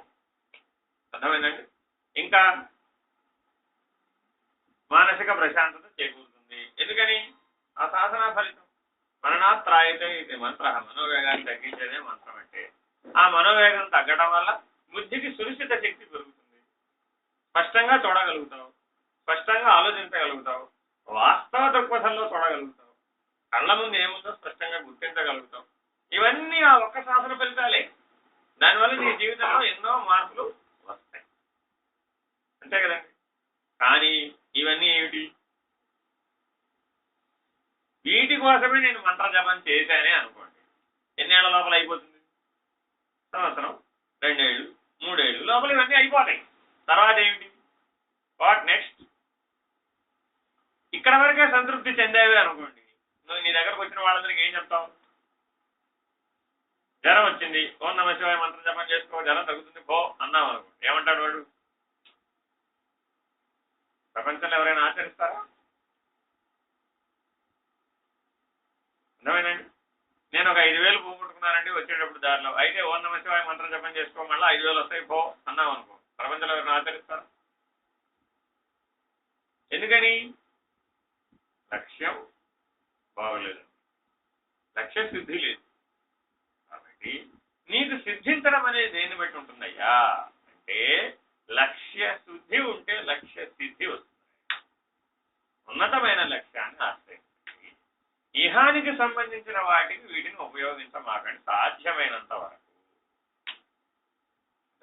100కి 99 పాళ్ళు అసలు ఇహానికి సంబంధించిన వాటిలో వీటిని ఉపయోగించవలసినంత అవసరం లేదు. ఎందుకనిట అంటే మానవుడికి భగవంతుడు ఇచ్చినటువంటి వరప్రసాదం బుద్ధి. ఆ బుద్ధిలో 1% సరిగ్గా వాడితే నీ ఇహానికి సంబంధించిన పనులన్నీ అయిపోతాయి. 1% చాలు.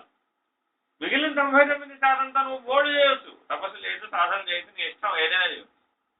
కానీ మనం ఏం చేస్తున్నాం? 1%కే ఆ 100% బుద్ధి దాటలేదు అంటున్నాం. అంటే ఏమైంది? ఇప్పుడు ఎక్కడో దోషం ఉంది, ఎక్కడో తప్పు ఉంది, సిద్ధి లేదనమాట. లక్ష్య సిద్ధి లేదు. అందువల్ల ఏమవుతుంది? లక్ష్యం సిద్ధించడం. ఆ దృష్టి దోషం పోతే అప్పుడు మనం ఎక్కడ ఏం చేస్తున్నాం? ఆ లక్ష్యం మన ఏమిటి? దేనికి పెట్టుకున్నాం? ఏం చేశాం? ఇంతేనా కదా? ఇలాగా చక్కగా మిమ్మల్ని మీరు ఆత్మవిచారణ దృక్పథంతో అధ్యయనం చేయాలి. ఇది స్వాధ్యయనంతో అధ్యయనం. మీకు అధ్యయనం చేయడానికి ఒక బైబిల్ పుస్తకం ఉండాలి కదా. ఏమిటది? ఆత్మవిచారణ. అంటే ఆత్మవిచారణ అనేటువంటి దృష్టికోణంతోనే మీరు మిమ్మల్ని మీరు అధ్యయనం చేయాలి. అప్పుడు ప్రవృత్తిలో నుంచి నివృత్తిలో, భయంలో నుంచి అభయంలో, కార్యం అకార్యం అక్కడ చాలా కొంచెం మెరుగు ఉందండి. అర్థం ఏమిటంటే మనలో ఎప్పుడూ లోపల నుండి అంతఃకరణ చతుష్టయం అంటే మనసు, బుద్ధి, చిత్తము, అహంకారం అనే 4 ఏం చెప్తూ ఉంటాయి?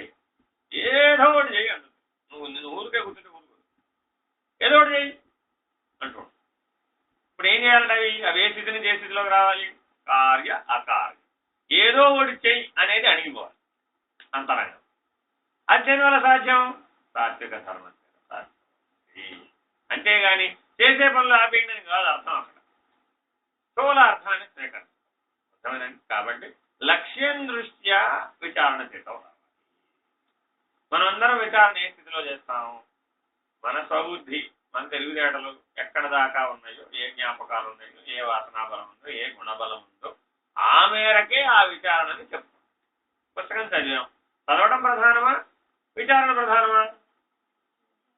విచారణ ప్రధానం. విచారణ ఏ స్థితిలో కూడా చేయాలి? లక్ష్యం దృష్టితో విచారణ చేయాలి. ఇది చాలా ప్రధానం అండి. అన్ని చోట్ల విచారణ చేస్తాం. ఏమంటే మీరు ఎంతకాలం నుంచి విచారణ చేస్తున్నారండి? 2 ఏళ్ళ నుంచి చేస్తున్నామండి, 3 ఏళ్ళ నుంచి చేస్తున్నామండి, 4 ఏళ్ళ నుంచి చేస్తున్నామండి. ఏం చేశారండి? వివేక చూడమని పూర్తి చేశామండి, ఏమిటి యోగ వాసిష్టం పూర్తి చేశామండి, పతంజలి యోగ సూత్రాలు చదువుతున్నామండి ప్రస్తుతం. ఓహో అలాగా. ఏమి సాధించారండి? ఎందుకు ఆ చదవడం? ఎందుకు ఆ విచారణ? ఈ ఎందుకనే ప్రశ్నకి చాలా ప్రాధాన్యత ఉందండి. ఎందుకు చెప్తున్నానంటే భగవానుడు అంటాడు, నేను జీవన్ముక్తుణ్ణి అంటే నీకు ఆ 26 లక్షణాలు ఉండి ఆ బంధం విడిపోతే, ఆయా అనుభవం నీకు వస్తే, దాని చేత నువ్వు బాధించబడకపోతే నువ్వు ముక్తుడివే. అంతకుమించి నువ్వు ముక్తుడని చెప్పడానికి వేరే మార్గం లేదు.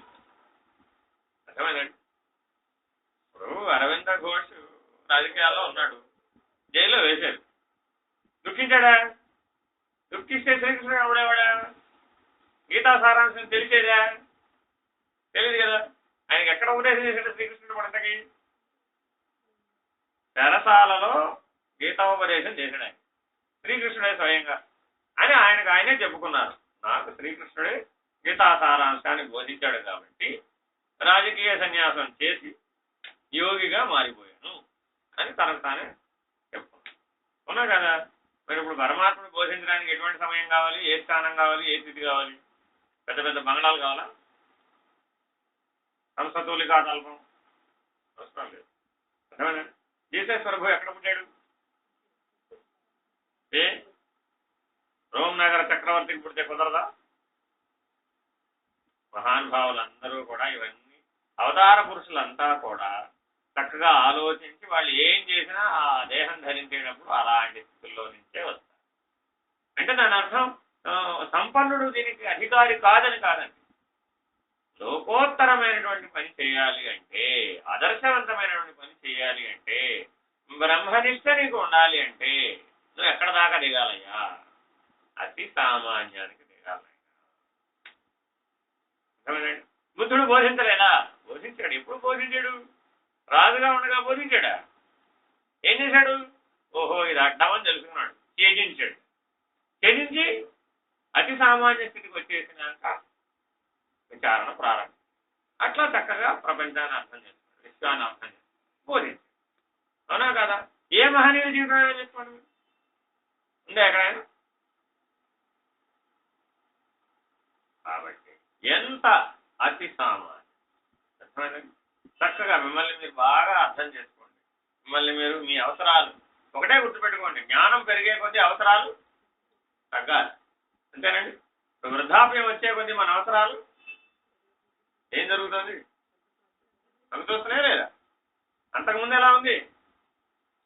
మన లిస్టు పెద్దది. వృద్ధాప్యం వచ్చే కొద్దీ ఏం చెప్తున్నావు? నాకెందుకయ్యా వాడికి చెప్పు ఉన్నాడు కాబట్టి అంటున్నావా లేదా? ఎందుకని? విరమించేసాం, బాధ్యతల నుంచి విరమించేసాం. అవునా కదా? చేతయి విరమించామా, చేతకాక విరమించామా? ఇప్పుడు అది సాధన అవుతుంది కాదు కదా?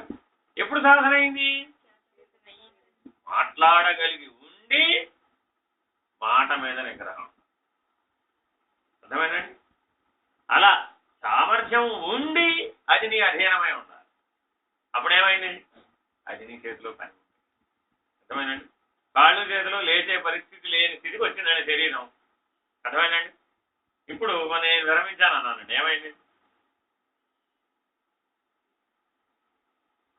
దీనికి నిద్ర మా అమ్మాయి మా అబ్బాయి ఎప్పుడూ ధ్యానం చేస్తుంటారు. ఎప్పుడు చేస్తారంటే నిద్రపోతూ చేస్తారండి అన్నాను. ఏం ప్రయోజనం? సత్యమే, నిద్ర కూడా ధ్యానమే. కానీ తమోగుణం, అజ్ఞానామృతం, గాఢమైన అంధకారం. నువ్వు ఏం చేసావో నీకు తెలియదు. అది ధ్యానమో యోగమో తపమో జపమో తెలియదంటే అప్పుడు ఏమైంది? జ్ఞానం కదా. మరి నేను రోజు నిద్రపోయేటప్పుడు ధ్యానం చేసి నిద్రలో పెడతానండి, మంచిదే. ఆ సాధన మంచిదే. కానీ దాని ఫలితం ఏమై ఉండాలి? ఆ సాధన చేస్తే మేలుకునేటప్పుడు కూడా నువ్వు అదే స్థితిలో మేలుకొని ఉండాలి. వేరే స్థితిలో రాకూడదు. వేరే వాసనాబలం, గుణబలం, కళ యొక్క ప్రభావం, ఆడియో వీడియో నీ లోపల చాలా ఉంటుంది. అటు ఇటు పరిగెడుతుంది. కాసేపు సూర్యుడు చూశానంటుంది, కాసేపు చంద్రుడు చూశానంటుంది, కాసేపు సత్యసాయిబాబాను చూశానంటుంది, కాసేపు జైల్లో ఉన్నానంటుంది. అర్థమైందండి? ఎందుకని? కళ అది. అది అటు ఇటు పరిగెడుతుంది. నీ ఇంద్రియాలతో పని లేదు. నీ లోపల ఉన్న వాసనాబలం గుణబలం మేరకు ఆ పరుగులు ఎడుతూ ఉంటుంది. ఓహో అలాగా పరుగులు ఎట్టేవా, మంచిది, బాగున్నావు, బాగా పరిగెట్టావు అని సాక్షిగా నువ్వు దాన్ని చూడగలిగితే అప్పుడు నీ ధ్యానం కలిసినట్టే. అది అట్లా ఉపయోగపడాలండి. అంతేగాని నేను సాధన చేశానండి ఏం ఫలితం రాలేదండి అంటే ఏం ప్రయోజనం? సాధ్యం, దానివల్ల ఏం ప్రయోజనం లేదు కదా. ఎందుకని సాధన అంటేనే ఏముండాలి? సాధకుడు, సాధ్యము ఉండాలా వద్దా? ఎందుకని చేసేవాడు నువ్వు ఉన్నావు, చేసే ప్రక్రియ ఒకటి ఉన్నది, సాధ్యం. దానివల్ల నువ్వు ఏ జైల్లోంచి బయటపడ్డావు, ఏ దేంట్లో నుంచి ముక్తిని సాధించగలిగావు, అప్పుడే అది సాధన. అన్నీ సాధనలే. అర్థమైందండి? అరిసెలు తయారు చేయడం సాధనే, కానీ ప్రయోజనం తాత్కాలికం. అర్థమైందండి? కానీ ఈ బ్రహ్మ విద్యకు సంబంధించినటువంటి అంటే స్వాధ్యయనం దీంతో మొదలుపెట్టి బ్రహ్మ విద్యను ప్రారంభిస్తాం. బ్రహ్మ విద్య అంటే ఏమిటంటే మొదటి పని ఏమిటి? స్వాధ్యయనం. అర్థమైందండి? ఈ పనిని చక్కగా చేయాలి. ఇది దీంట్లో 100కి 1000 పాటు పర్ఫెక్షన్. 100 పాటు చాలండి. ఎవరైతే బ్రహ్మనిష్టను సాధించాలనుకుంటారో, బ్రహ్మానుభవాన్ని పొందాలనుకుంటారో 100కి 1000 పాటు పర్ఫెక్ట్గా ఉండాలి. అంటే అర్థం ఏమిటి? కళలో కూడా కలత చెందకుండా. అర్థమైంది? మనం కలత చెందుతున్నావో లేదు? ఎవరో వచ్చారు, వాళ్ళకి ఆతిథ్యం ఇవ్వాలి, ఇంట్లో ఐస్ లేదు, అర్జెంటుగా నేను తీసుకెళ్ళి డీప్ ఫ్రిడ్జ్ లో పెట్టావు. 10 సార్లు ఇటు అటు నడుస్తూ ఉంటున్నాడు. ఎందుకంటే అది ఐస్ అయిందా లేదా, ఐస్ అయిందా లేదా 3 సార్లు తీసి చూస్తుంటాడు. 3 సార్లు తీసి చూస్తే ఐస్ అవుతుందా? కానీ ఈవిడకి ఆ సంగతి గుర్తురాదు. అప్పుడు ఏం చేస్తుంది? తర్వాత దానివల్ల ఏమైంది? ఇప్పుడు సాధ్యం చెడిపోయింది. అవునా కదా? కారణం ఏమిటి? లక్ష్యంలో శుద్ధి లేదు ఆయన. చిన్న విషయమే తీసుకోండి, లక్ష్య శుద్ధి ఉంటేనేమో సిద్ధి ఖాయం. కాబట్టి ఉన్నతమైన లక్ష్యాన్ని స్వీకరించండి, ఉన్నతమైనటువంటి సాధనను స్వీకరించండి, ఉన్నతమైనటువంటి జీవితాన్ని ఫలితంగా పొందండి. అంతే, ఫలితం వేరే ఏమి ఉండదండి. ఉన్నతమైనటువంటి జీవితాన్ని, సర్వవ్యాపక అనుభవాన్ని, దేని చేత బాధించబడినటువంటి స్థితిని, ఆ ముక్త స్థితిని అనుభవించగలిగే అవకాశం మన జీవితంలో పొందదు. అపూర్వమైన అవకాశం అదొక్కటే మానవుడికి. మిగిలిన జీవరాశి కంటే మనకి ఎక్కువే ఉన్నాయి. అవి కొన్ని తింటాయి, మనం అన్ని తింటాం. అలా రకరకాలుగా వాటన్నిటికంటే మనని సహజంగానే ఉన్నతంగా సృష్టించాడు భగవంతుడు.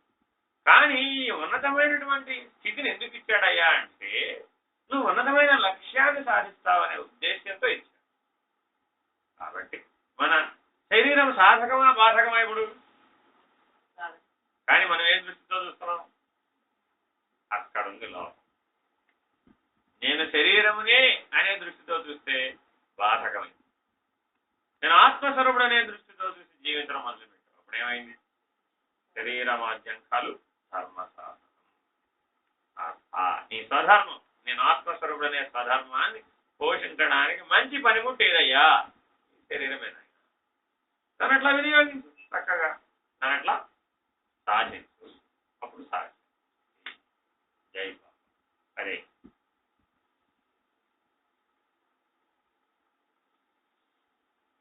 ఎవరి వారి సమయం, వారి వ్యవహార ధర్మాలు ఎలా ఉన్నాయో చూసుకుని తర్వాత సెషన్